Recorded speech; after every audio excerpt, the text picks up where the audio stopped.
जो cold press oil है Amazon पे अराउंड 250 रुपीज का मिल रहा है, और अगर मैं खुद मूंगफली लाके या फिर किसी पास वाले लोकल मैन्युफैक्चरर के पास जाके तो मेरे को पड़ता है 350 टू 380 रुपीज का। तो 250 रुपए में कैसे पॉसिबल है सर? ये बिल्कुल फैक्ट है। ये अवेयरनेस बहुत जरूरी है हम सब के लिए कि एक पर्टिकुलर प्रोडक्ट की एक सर्टेन कॉस्ट है, वो कॉस्ट या तो हमें देनी पड़ेगी, नहीं तो हमें जहर खाना पड़ेगा।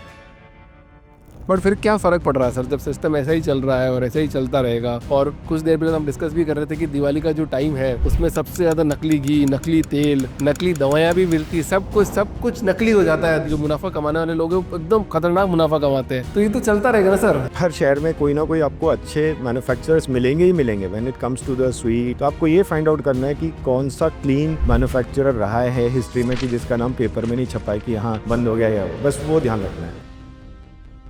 15 साल हो गए आपको एक ऑयल की इंडस्ट्री में, तो 15 साल आपने गार्ड का ऑयल पिया होगा। तो मुझे बताओ सर, ये रिफाइंड ऑयल एक्चुअली क्या है? वो ऑयल खराब ऑयल था, उसको फाइन ट्यून करके हमारे लिए एडिबल बनाया गया, कंज्यूम करने लायक बनाया, that calls an refined oil. सबसे बेस्ट तरीका है ऑयल्स की फॉर्म में यदि पूछा जाए तो दो ज़्यादा सीड बेस्ड ऑयल जो सीड से निकलते हैं। अच्छा, आपने बाहर की कंट्री विजिट करी है सर कुछ? बिल्कुल, मैं यूरोप भी गया हूँ। वहाँ का जो प्रोसेस है फार्मिंग का, वो क्या प्रोसेस है और इंडिया में क्या प्रोसेस है, दोनों में डिफरेंस बता पाओगे? बहुत बड़ा डिफरेंस है, बहुत बड़ा डिफरेंस है। They care for their people. बहुत ही ऑनेस्ट बोल रहा हूँ मैं आपको, they care for their people. तो सर ये बताओ कि 5 ऐसे कौन से फूड है किचन के अंदर जो कैंसर का कारण बनते ही बनते हैं? सो ऑनेस्टली बोलूँ, किचन में ऐसा कोई भी आर्टिकल नहीं है जो आपको कैंसर देगा। उल्टा आपको कैंसर से निकालेंगे वो आर्टिकल्स किचन में हमारे रखे हुए हैं, बट वो होने चाहिए।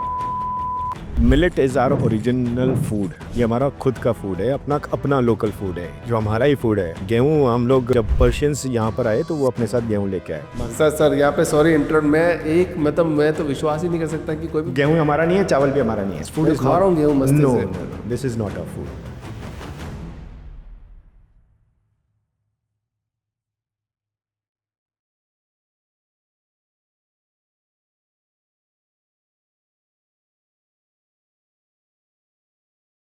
करण सर, बहुत बहुत स्वागत है आपका द पावरफुल ह्यूमन शो के अंदर। नमस्कार। क्या हाल है सर? बहुत बढ़िया अभिषेक जी। सुपर आनंद में। बिल्कुल आनंद में। अभी अपन एक चीज़ डिस्कस कर रहे थे ना, मैंने आपको बोला था कि मैं आपको एक चीज़ बताऊंगा सर जो आप बिलीव नहीं कर पाओगे। मैंने बोला ना, मेरे को 2025 के अंदर, सॉरी 2024 में मेरे को किचन स्टार्ट करने का बड़ा मन था कि मैं किचन स्टार्ट करूंगा जहाँ पे केटरिंग, बर्थडे, एनिवर्सरीज ये सब कुछ होगी। तो मैंने 2024 के अंदर जैन में मेरे मेरे कुक को बोला, यार करेंगे अपन साथ, कर सकते क्या साथ में स्टार्ट? तो उसने बोला, मेरे पास अभिषेक 10 घर है, मैं इतने पैसे कमाता हूँ अभी और आपके साथ करूँगा। भैया रहना तो आपके साथ ही है, तो मैंने काम कर, सब घर छोड़ देगा तू मेरे लिए? उसने बोला हाँ आपके लिए छोड़ दूंगा मैं। तो मैंने कहा ठीक है छोड़ देना। तो ऐसे करते करते जनवरी, फरवरी, मार्च में 5-6 महीने निकल गए और हम दोनों पर डिस्कशन करते थे कि अब स्टार्ट करना है, मैं, मेरी वाइफ और वो, कि कब से स्टार्ट कर पाएंगे। सो मैंने उसको एक भरोसा दिया कि तेरे को पैसे की कमी नहीं होगी, जो तेरे को सैलरी मिल रही थी जो 8 घरों में, वो मैं दूंगा तेरे को कैसे भी करके। उसने एक भरोसा दिया कि अभिषेक सर मैं कर लूँगा, आपका किचन स्टार्ट हो जाएगा। मेरे को तो घर का खाना बनाना आता है, पर केटरिंग में 100 लोगों को खाना बनाना होगा, 1000 का बनाना होगा, कैसे बनाएंगे? तो बहुत, ना तो उसको काम आता ना मुझे आता। इतनी ब्यूटीफुल बात है सर यहाँ पे, भरोसा। अब देखना आपको दिख नहीं रहा है, मेरे और हरीश के बीच में एक चल रहा है भरोसा, ना उसको काम आता ना मुझे काम आता है, बट हम दोनों ने एक दूसरे को भरोसा दिया जो दिख नहीं रहा है। उसकी वजह से आज 50 लोगों का घर चल रहा है सर। एक ऐसी कंपनी बना दी हमने 1 साल में जो ऑलमोस्ट 2 करोड़ का रेवेन्यू ड्राइव कर रही है पहले ईयर में ही। तो मतलब जो चीज़ दिखती नहीं है ना वो बहुत बड़ी होती है सर। सो बहुत बहुत स्वागत है सर आपका पॉडकास्ट के अंदर। थैंक यू मेरे को इधर अगेन इनवाइट करने का, and I will be pleasure to meet you again. And कोशिश करूँगा कि कुछ नयापन यहाँ से निकाल के लेके जाएं, सीख के भी जाऊँ। पॉडकास्ट का एक ही मकसद होता है सर, सिंपल सा, कि मान लो एक आदमी की ज़िंदगी चेंज हो गई ना, वो पॉडकास्ट सफल हो गया। क्योंकि एक ही व्यक्ति से शुरुआत होती है, फिर 2 होते हैं, फिर 4 होते हैं, एक साथ तो आप 100 को कन्विंस नहीं कर सकते ना।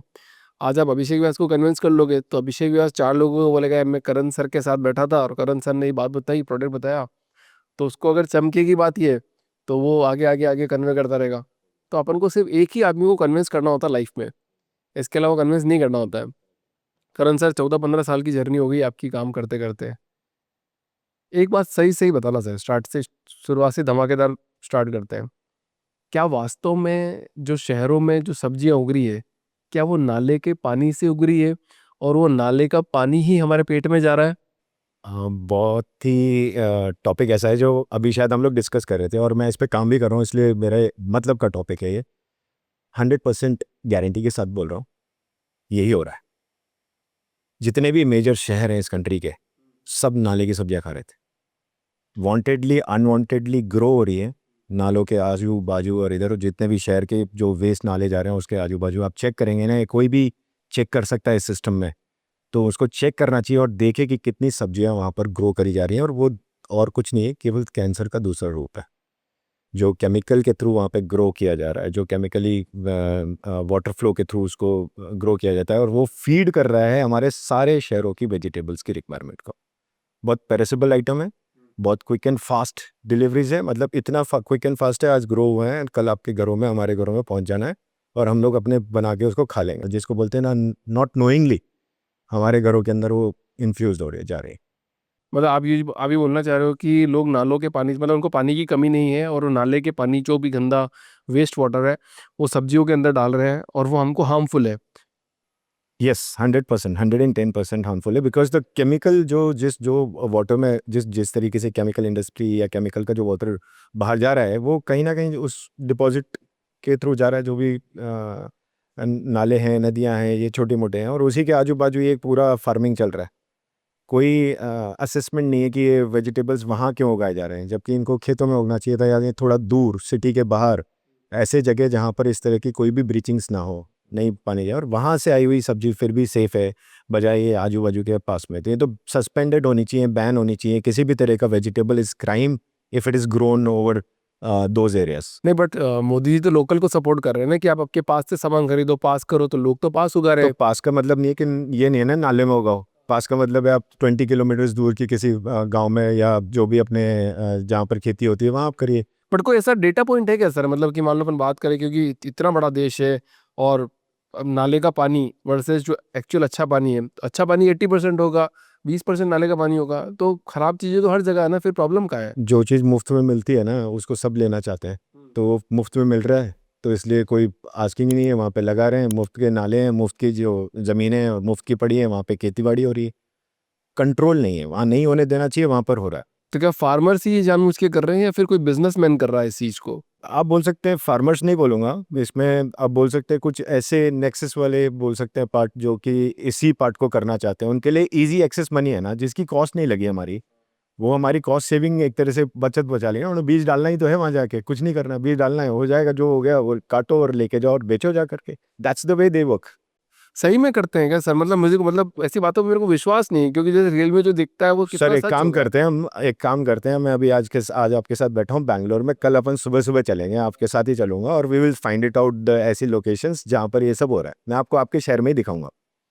So it is happening around the country itself, जहाँ पर हमें एक सिस्टम को क्रिएट करके उसको करेक्ट करने की ज़रूरत है और बहुत सीवियर एक्शन लेने की भी ज़रूरत है इसमें। The severe action is like in you need to suspend those farmings, जो कि इस तरीके से फार्मिंग हो रही है जहाँ पर नाले के आसपास में कोई भी फार्म कर रहा है, आपको सस्पेंड एंड बैन करना चाहिए। That's food is not safe for us. But ये तो चल तो सरकार के अंडर में ही रहा होगा ना सारी चीजें, अगर आप बात करोगे। सरकार थोड़ी ना बोलेगी कि आप जा करके वहाँ लगाओ, सरकार को नहीं, तो जैसे मालूम ही फूड नहीं होगा। इंस्पेक्टर होते हैं वहाँ पे, आपको इंस्पेक्ट करने वाले होते हैं, क्योंकि इनके बिना तो एक पत्ता भी नहीं हिल सकता। आप कुछ काम, बिजनेस आप तो स्टार्ट ही नहीं कर सकते, आप कुछ कुछ बना के चीज़ों बेच ही को नहीं सकते हो मैं आप। मानता हूँ, कुछ चीज़ों को देख करके अनदेखा किया जा सकता है, ये हो सकता है, बट वांटेडली कोई नहीं करेगा ऐसा। इफ किसी भी सिस्टम के अंदर कुछ जो लोग बैठे हुए हैं कि आप बोले कि वो उन लोग का नहीं, वांटेडली नहीं है, बट यस अनदेखा कर रहे हैं, अनदेखा नहीं होना चाहिए।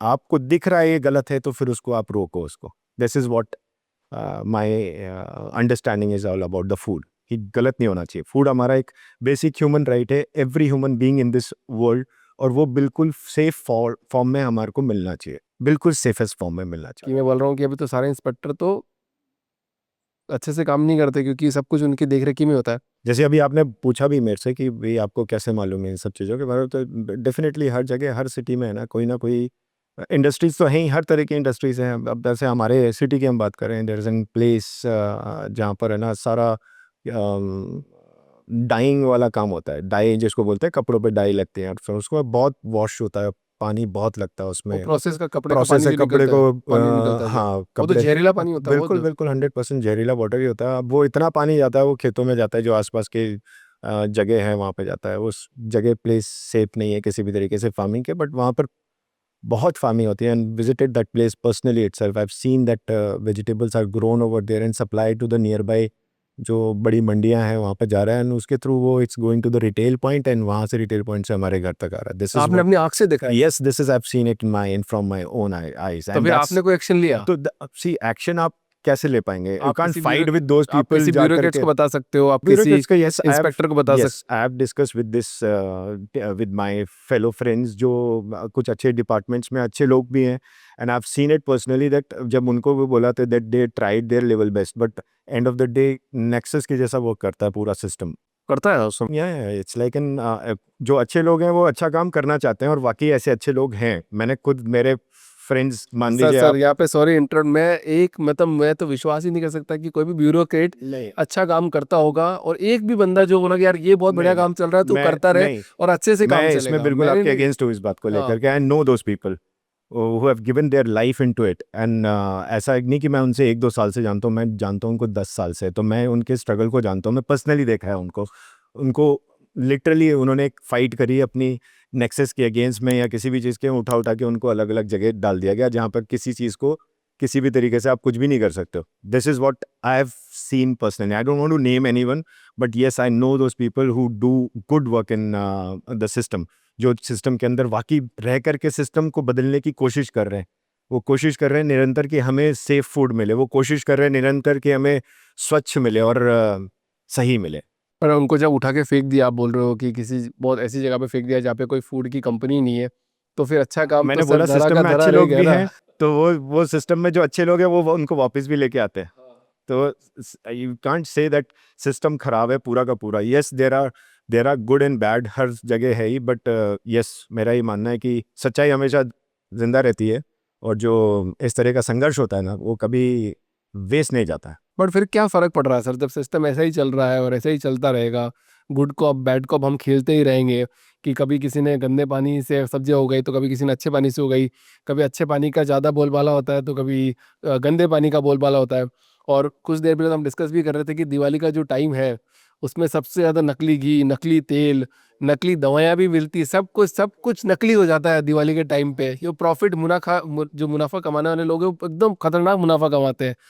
तो ये तो चलता रहेगा ना सर। कि मैं आपको इस पे भी बताता हूँ। अभी रिसेंटली मेरा उनसे मिलना हुआ तो and he was sharing his experience कि what he did for last 20 days. उन्होंने बताया कि मैं सोया नहीं हूँ ढंग से। The reason for that is कि बोले इतना खोया मार्केट में नकली आ रहा है because of the demand of the मिठाईज़। इतनी ज़्यादा मिठाइयों की डिमांड है कि आपको वो नकली खोआ से बन के आ रहा है and he literally every day he stop those kind of Nexus जो कर रहे थे और अगेंस्ट एक्शन लिया है। ऐसा नहीं कि उनको पकड़ा है और उसके छोड़ दिया है। It's like taken an action against them. जो उनका स्टॉक था 3-3 टन, 4-4 टन, 5-5 टन उन्होंने जलाया है अपने सामने, बर्न आउट किया सो दैट वो फूड पॉइजन फॉर्म में हमारे लोगों तक, बच्चों तक नहीं जाए। और मिठाई कौन खा रहे हैं आप खुद देखिए। बड़े को डायबिटिक का डर है, वो हाथ नहीं लगा रहा है, वो सबसे ज़्यादा बच्चों को खिलाए जा रहे हैं। तो बच्चों को कैसे हम जहर दे सकते हैं? सो दीज पीपल एंड इनके पास बस जो मुझे समझ में आता है the basic difference in between ये सब काम करने के लिए केवल एक ग्रीड है जो ये काम करवा रही है। ग्रीड की वजह से ये काम हो रहा है और कोई दूसरा रीज़न नहीं है। कोई नहीं करना चाहता खराब काम बट वो एक छोटी सी ग्रीड है जो कुछ लोगों के अंदर इस काम को करवाती है। ये कुछ लोग हैं या ज़्यादा लोग हैं सर?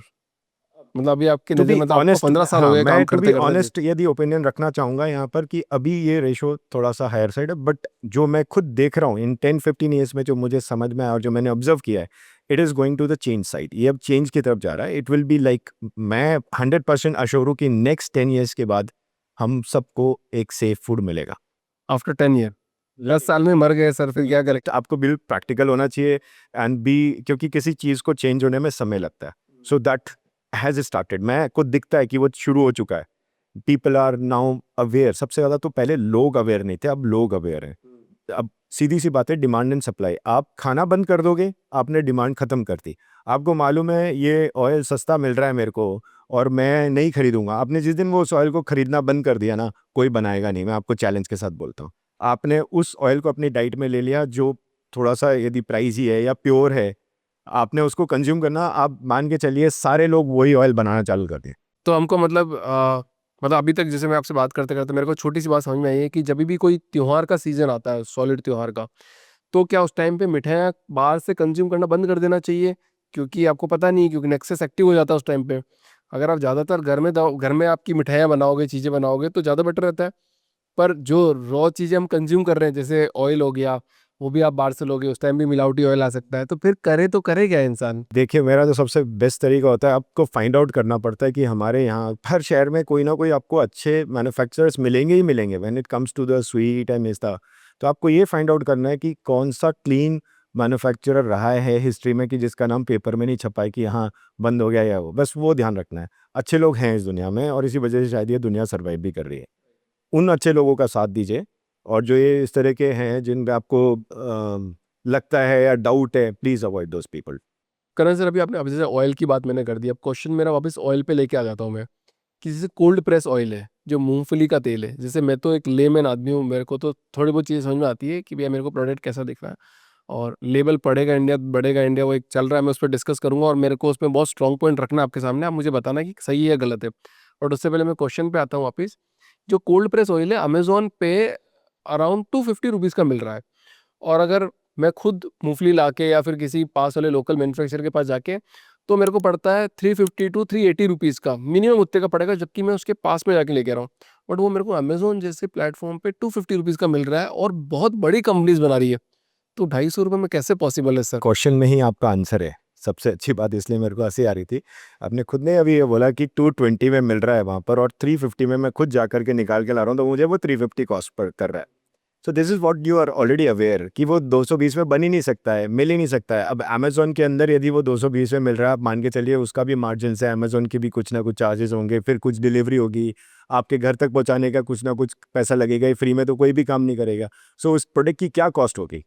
उतने में तो मूँगफली नहीं आएगी जितने में उसका मिलने वाला है। तो आप, ये बिल्कुल फैक्ट है, ये अवेयरनेस बहुत ज़रूरी है हम सब के लिए, कि एक पर्टिकुलर प्रोडक्ट की एक सर्टेन कॉस्ट है, वो कॉस्ट या तो हमें देनी पड़ेगी, नहीं तो हमें ज़हर खाना पड़ेगा। द वे यू वांट कि मैं या तो ज़हर खा लूँ या ये कॉस्ट दे दूँ, ये दोनों के बीच का जो डिसीजन है वो आपने ही लेना है, सो दैट इट विल, वो आप ही की फैमिली के लिए इंपॉर्टेंट है। पॉइज़न खाना भी यदि आपने डिसाइड कर लिया तो खाइए पॉइज़न, नहीं खाना है और बेटर करना है तो भी आपने डिसाइड करना है कि मुझे अपनी फैमिली को बेटर देना है, तो वो भी आपके हाथ। तो करण सर, एक बताइए, आप बताइए कि आप कैसे हेल्प कर रहे हैं लोगों की, मतलब आपने क्या ठाना है 15 सालों से, आप कैसे हेल्प कर रहे हैं लोगों की? So we understand the whole system and mechanism. जो हमें समझ में आया कि एक तरफ हमें कंज्यूमर वाला पार्ट भी दिखता है, हमारी कंट्री डेवलपिंग कंट्री है, यहाँ पे मेजॉरिटी ऑफ पीपल, उनकी एक पॉकेट साइज़ है, उस पॉकेट साइज़ के अंदर वो सबसे ज़्यादा जो श्रिंकेज करते हैं वो अपनी फूड की हैबिट्स को ही करते हैं। We understand that part also. Compromise जो होता है, जो आज की तारीख में तो वैसे ही इस दुनिया की बात करिए, मटेरियलिस्टिक दुनिया है, दिखाना ज़्यादा है, और जो चीज़ नहीं दिखनी है ना उस पे हम इन्वेस्ट नहीं कर रहे हैं। जैसे? जैसे कि फूड है, जहाँ पे वो मेरे को नहीं दिखाना कि ये मैं कौन सी जगह से लाया हूँ या कौन सी ब्रांड का, तो मैं उस पे अपने हिसाब से खर्चा करूँ। मुझे दिखाना है कि मेरे पास कौन सा मोबाइल है, मैं उस पे हिसाब से आप पे अपना खर्चा करूँगा कि नहीं, मुझे वो दिखाना है। So we in spending more on those thing which is not, जिसका कोई वैल्यू नहीं है हमारी लाइफ में। जहाँ खर्च करना है वहाँ पर हम कॉम्प्रोमाइज़ कर रहे हैं। मेरा ये मानना है कि एक कम खाइए, अच्छा खाइए, that's what the right way to invest on your whole, because ये शरीर आपके पास रहेगा, मोबाइल नहीं रहेगा। 2 साल बाद चेंज करते जाएँगे। कपड़े नहीं रहेंगे, 6 महीने में बदल देंगे, बट ये शरीर रहने वाला है। तो invest more on this rather than your clothes and rather than your mobile. तो मतलब ऐसा क्या बदलाव आ गया लोगों की ज़िंदगी में, कि मतलब लोग खाना पीना अच्छा छोड़ के इस मटेरियलिस्टिक दुनिया में ज़्यादा आ गए, मतलब ऐसा कोई शिफ्ट देखा आपने 15 साल में? क्योंकि मैं तो अभी अभी जर्नी जीना स्टार्ट किया, आप ज़्यादा अच्छा बता पाएंगे। हम सब अपनी तरफ देखते भी हैं इन सब चीज़ों को। हमारे यहाँ पर भी यदि हम बात करें, हमारे यहाँ पर भी वो कोई वर्कफोर्स वर्क कर रही होगी, आप देखिएगा उनके हाथों में जो मोबाइल्स हैं, वो 50-50 हज़ार के, उसकी तनख्वाह बेचारे की 15,000 है, वो 50,000 का मोबाइल लेके घूम रहा है। तो एक तरह से मिडिल क्लास के अंदर ये साइकी आ गई कि मुझे अपने आप को रिच दिखाने वाला जो है ना सिस्टम, वो हम मेटलिस्टिक सिस्टम में फंस चुके हैं। इससे बाहर निकलने के लिए हमें इस साइकी को ब्रेक करना। मेरे घर के ही लोग बोलते हैं कि भाई हम लोगों ने एक एक साल में एक एक कपड़े में ज़िंदगी निकाल ली, तुम हर महीने में 4-4 कपड़े लेके आ जाते हो, उसके बाद फिर तुम दोबारा अगले महीने के लिए रेडी रहते हो कि यार ये तो पुराने हो गए। सो this is what the psyche has change a lot. It's happening with us also, it's happening everywhere around the world, जहाँ पर हम लोग इस मेटलिस्टिक वर्ल्ड के चक्कर में फंस चुके हैं।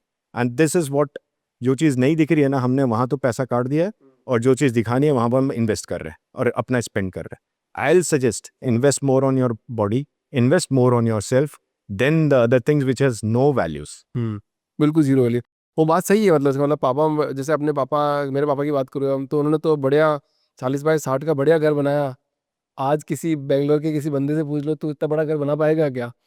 उसके तो महीने के खर्चे ही पूरे नहीं हो रहे, वो घर की बात कैसे सोचेगा सर? Very difficult. जैसे पुराने मैं भी देखता हूँ कि हमारे फादर साहब ने भी ये किया, हमारे जितने भी नोन है उन लोगों ने अपने अपने लाइफ में वो कर लिया, वो चीज़ हम लोग अचीव नहीं कर पाएंगे इसी स्केल से यदि चीज़ें चली तो। This is a real fact itself that my father built house. Government की जॉब में रह करके उन्होंने घर बना लिया, जैसे कि आपके फादर साहब ने किया वैसे हमारे फादर साहब ने भी ऐसे ही किया। वो गवर्नमेंट जॉब में रहे, सिंपल जॉब में रहे, सुई नहीं थी उनके पास और उन्होंने घर बिल्ड कर लिया। एक बहुत छोटी सी तनख्वाह, मेरे को बताते हैं कि कुछ पर्टिकुलर कुछ 100 रुपयों के आसपास की उनकी तनख्वाह थी, स्टार्टिंग वाली जो तनख्वाहें बोलते हैं। और उस तनख्वाह से लेकर के कुछ जब शायद रिटायरमेंट लिया होगा तो 10-12 हज़ार रुपये की तनख्वाह में जाकर ये 15 हज़ार रुपये की तनख्वाह में रिटायरमेंट हुआ हो। और उसमें भी रहकर के क्लीन नीट गवर्नमेंट जॉब के अंदर रहते हुए भी उन्होंने घर बनाया। मैं कह रहा हूँ कमेंडेबल है, अमेजिंग है। मुझे लगता है उन्होंने जितना हार्ड वर्क किया होगा इस चीज़ के लिए, हर चीज़ के लिए, और शायद अपने कपड़ों के ऊपर उतना नहीं ध्यान दिया होगा, अपनी एक्स्ट्रा एक्सटर्नल जो खर्चे होते हैं उनके ऊपर। आज हम कर क्या रहे हैं, हम भी कमा तो वैसे ही रहे पर हम सब एक्स्ट्रा चीज़ों पे लगा रहे हैं, सब एक्स्ट्रा बाहर जा रहे हैं, ये करना है, ये कपड़े पहनने हैं, डेली का खर्चा है हमारा, डेली का खर्चा है।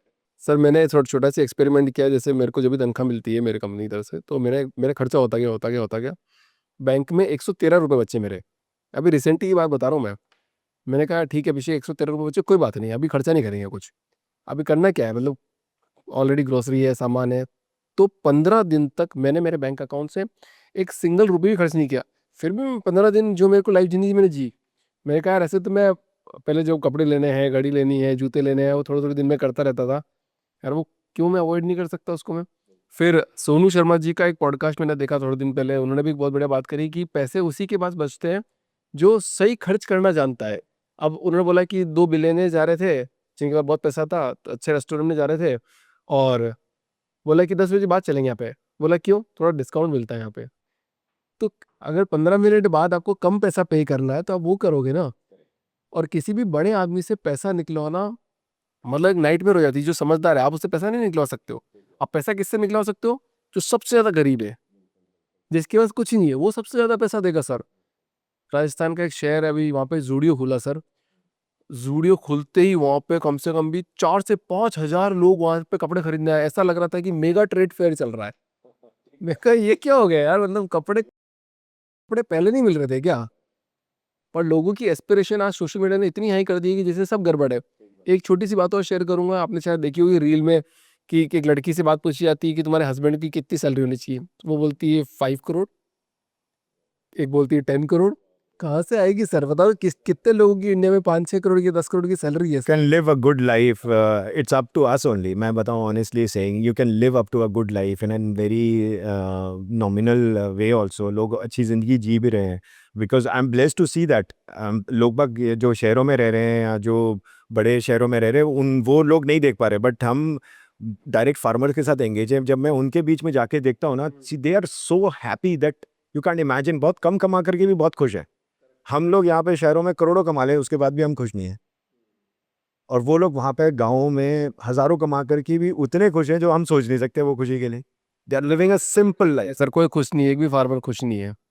नहीं, देखिए दोनों तरह की साइकीज़ मैं आपको बता रहा हूँ। फार्मर्स कौन खुश है, जीवन की खुशी क्या है, वो पहले समझना ज़रूरी है। एक होता है कि हम पैसे वाली खुशी को देखते हैं और एक होता है हम अपनी लाइफ वाली खुशी को देखते हैं। विच खुशी is more important then you? सब बोलते हैं कि कुछ लोगों की खुशियाँ मोबाइल, गाड़ी, घर, बंगला, ये खुशी है, और कुछ लोगों का एक सिंपल राइट, सूखी रोटी भी बोलेंगे ना, उसमें भी वो खुश है। That's the difference. वो सूखी रोटी में भी खुश है, यहाँ पर वो उसको कितना भी मिल जाए उस पे भी वो खुश नहीं है। That's the basic difference. We need to understand this. यदि हमने इसको अंडरस्टैंड कर लिया, simplicity is the always best I think. जितना हम लोग सिंपल में खुश हो सकते हैं, हम कितना भी, मेरे को ऐसा लगता है कि जितना सिंप्लिसिटी में आपको खुशी मिल सकती है उतना उतना बाकी चीज़ों में नहीं मिलने वाली है।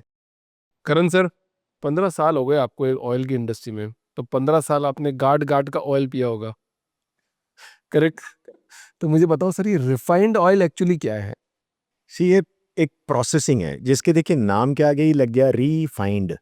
बहुत सिंपल तरीके से समझा दिया आपको कि यार ये रिफाइन करा हुआ है, इसको फाइन बनाया गया है, कंज्यूमर के लिए कंज्यूम करने लायक बनाया गया है। तो अच्छा ऑयल हो गया ना। नहीं, अच्छा पैसे होगा उसको जिसको ऑयल को रिफाइंड ही कर दिया है, मतलब वो ऑयल खराब ऑयल था, उसको फाइन ट्यून करके हमारे लिए एडिबल बनाया गया, कंज्यूम करने लायक बनाया, that calls an refined oil.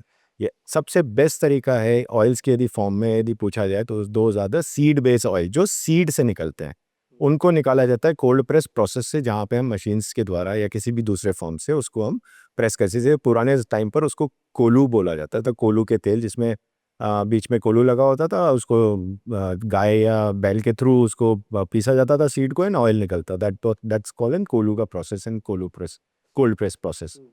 सो जिस ऑयल से सीड निकलता है वो ऑयल हमारे लिए बना हुआ है, ना कि पेट्रोलियम ऑयल जो कहीं और से निकल रहा है एंड देन उसको रिफाइन करके हमारे फूड में डाला जा रहा है, दैट्स नॉट। तो ये मूंगफली का तेल जो निकल रहा है वो रिफाइंड ऑयल जो सनफ्लावर ऑयल निकल रहा है तो पेट्रोलियम से है। It's like N crude oil बोल सकते हैं आप इसको, क्रूड ऑयल है जो फूड के फॉर्म में है।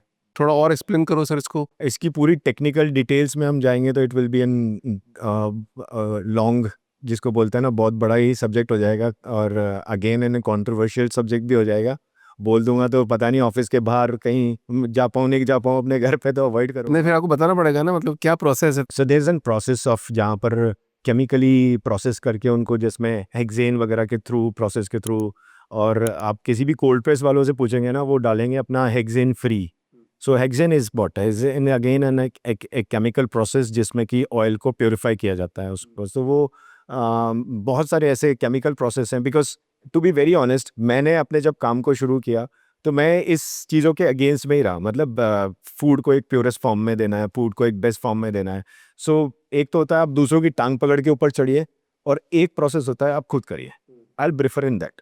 मैंने अपनी लाइफ में वही काम किया इन 15 ईयर्स में, कि आप बेस्ट करो, डोंट थिंक कि तुम्हारा बगल वाला क्या कर रहा है, लेट हिम डू व्हाटसोएवर। आज नहीं तो कल मालूम पड़ेगा अपने आप बंद हो जाना है, बट आप अपना काम अच्छे से करो। तो उस काम के ऊपर हमने ज़्यादा फोकस रखा कि इसकी बेस्ट फॉर्म क्या है, ऑयल्स की बेस्ट फॉर्म उसके सीड्स से निकाले हुए ऑयल से, तो वही हमें कंज्यूम करते हैं। और इसका बेस्ट पार्ट हमारे इस कंट्री से और क्या मिलेगा कि हर रीजन का अपना अपना एक ऑयल है, जो चीज़ जहाँ पर हो रही है ना वो वहाँ पे पॉपुलर, और उनके लोग वहीं कंज्यूम कर रहे हैं। साउथ में कोकोनट ऑयल, यहाँ पे भरपूर मात्रा में कोकोनट होता है, और कोकोनट यहाँ की लोगों की डाइट का पार्ट है। नॉर्थ में जाइए तो मस्टर्ड भरपूर वाला है, मस्टर्ड वहाँ के लोगों की डाइट का इंपॉर्टेंट रोल है। ऐसी सब चीज़ें, सारे जितने भी ऑयल्स हैं वो हमारी लोकेशन के हिसाब से हो गए, क्लाइमेटिकल कंडीशंस के हिसाब से हो रहे हैं वहाँ पे सीड्स, और वहीं के लोगों के लिए वो बेस्ट है।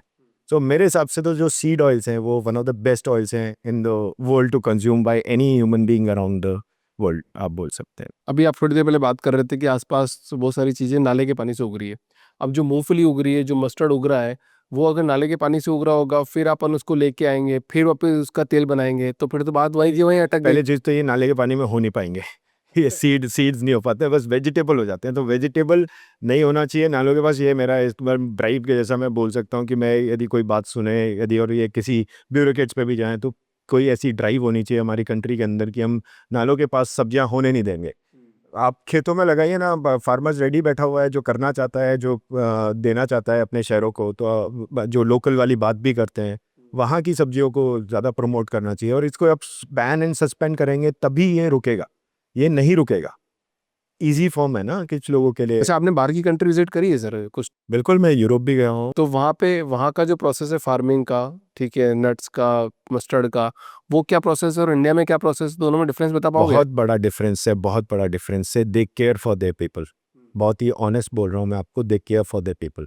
वहाँ अलाउड नहीं है, यहाँ पर उगा हुआ भी है ना, हम वहाँ जाकर के बेच दें, अलाउड नहीं है। यदि कुछ भी आपका मिस्टेक या गड़बड़, पूरा कंटेनर वहाँ आपका वहीं यार्ड्स में खड़ा कर देंगे। They will not allow to sell in the market, that's the different psyche of the European region. Safe food उनका एक है। एशिया में हम बात करें तो Korea and Japan, the toughest country to sell any food product over there. These are the country who care for their people, they don't want कि poison खिलाया जाए, वांटेडली और अनवांटेडली, वैसा होना। तो आपका प्रोडक्ट भी यहाँ पे इंडिया में अलग लेवल पे होगा, बाहर अलग लेवल पे होगा? For me, all my customers are like God to me, and that's what we are doing from so many years. हर, चाहे वो बाहर रह रहा हो, चाहे हमारी कंट्री में हो, वो हमारे लिए just like an God. We are serving to our God and we are giving our best product to our customers. अच्छा, ये जितना भी अब जो भी प्रोडक्ट बन रहे हैं, जैसे रिफाइंड ऑयल की बात करते हैं, ठीक है, तो रिफाइंड ऑयल तो इतने सालों से चल रहा है, आज की तो बात नहीं है। तो कोई ऐसा सर्वे, कोई ऐसी कोई रिपोर्ट सामने आई है जो आपने, जो पब्लिश हुई हो और आपने पढ़ी हो कि रिफाइंड ऑयल खाने से 10 लाख लोगों की मृत्यु हुई या रिफाइंड ऑयल खाने से 10 लाख लोगों को कैंसर हुआ, कोई ऐसा डेटा है आपके पास? देखिए मैं वो बहुत बहुत ऑनेस्टली बोलता हूँ, क्या होता है पॉइजन और एक स्लो पॉइजन, फ़र्क है दोनों में। स्लो पॉइजन वो पॉइजन है जो हम सालों साल खाते जाएंगे, हमें मालूम भी नहीं पड़ेगा और 30-35 साल के बाद जाके उसका असर दिखेगा। और एक वो पॉइजन जिसको मैंने इमीडिएटली दिया, उससे आप इमीडिएटली मर गए। तो पॉइजन है, चाहे वो स्लो हो चाहे वो इमीडिएट वाला हो। तो ये तो हमने कहीं नहीं सुना कि ऑयल खा करके कोई एकदम से मर जाएगा, पर ये कंफर्म है और ये हम सब जानते हैं कि यदि इस तरह के रिफाइंड ऑयल्स को यदि हम कंज्यूम करते रहेंगे रेगुलर, तो हमारी हेल्थ के ऊपर एडवर्स इफेक्ट पड़ेगा और आज नहीं तो कल हम मरने तो वाले हैं उस पॉइजन को खा के। रिफाइंड ऑयल में सबसे खराब ऑयल कौन सा है? See any kind of refined oil is not good for, to be very honest. कोई भी मैं नहीं बोलूँगा it's safe, it's better to use cold press seed oils जो सबसे बेस्ट हैं, सेफ हैं। अभी रिसेंटली एक एग्जैक्ट डेटा के साथ मैं बात करूं तो 2020 में अप्रॉक्सीमेटली शायद उसी टाइम के आसपास में एक गवर्नमेंट का गजेटेड नोटिफिकेशन आया, शायद अक्टूबर 2020 की बात है, कि अब से मस्टर्ड ऑयल के अंदर you can't mix anything, so that इस गजेट में निकला है वो, मैं आपका शेयर भी करूँगा वो चीज़ें, कि बोला गया कि मस्टर्ड ऑयल में आपसे आप कुछ नहीं मिला सकते। दैट मीन्स कि उससे पहले आपने अलाउ कर रखा था कि आप मिला सकते हैं, 20% तक अलाउड है, you can add anything into it. So why this is, मतलब it's like an gazetted notification में आई है। आई थिंक बहुत अच्छा स्टेप था गवर्नमेंट ऑफ इंडिया की तरफ से कि ऐसा चीज़ हटा दी जाए, और उसी की वजह से फिर मस्टर्ड के जितने भी फार्मर्स थे उनका benefit, see end of the day benefit किसको होना सबसे ज़्यादा, हमारी कंट्री कृषि प्रधान देश है ये, ठीक है। यहाँ पे 60% ऑफ द इकोनॉमी जो इसके फेरी फेरी चलती है ना, वो किसानों के आजू बाजू इर्द गिर्द चलती है। यदि इकोनॉमी को सुधारने की हम बात करें या गोल्डन एरा को वापस लेने की बात करें, तो इधर फोकस होना चाहिए सबका। इसकी इनकम को कैसे ग्रो किया जाए, फार्मर की इनकम को कैसे, जब पैसा आएगा तो वो खरीदेगा, वो अपने घर में फ्रिज भी लाएगा, एसी भी लगाएगा, गाड़ी भी लेगा, घर भी बनाएगा, वो सारे काम करेगा, पर पैसा उसको जब आएगा तब।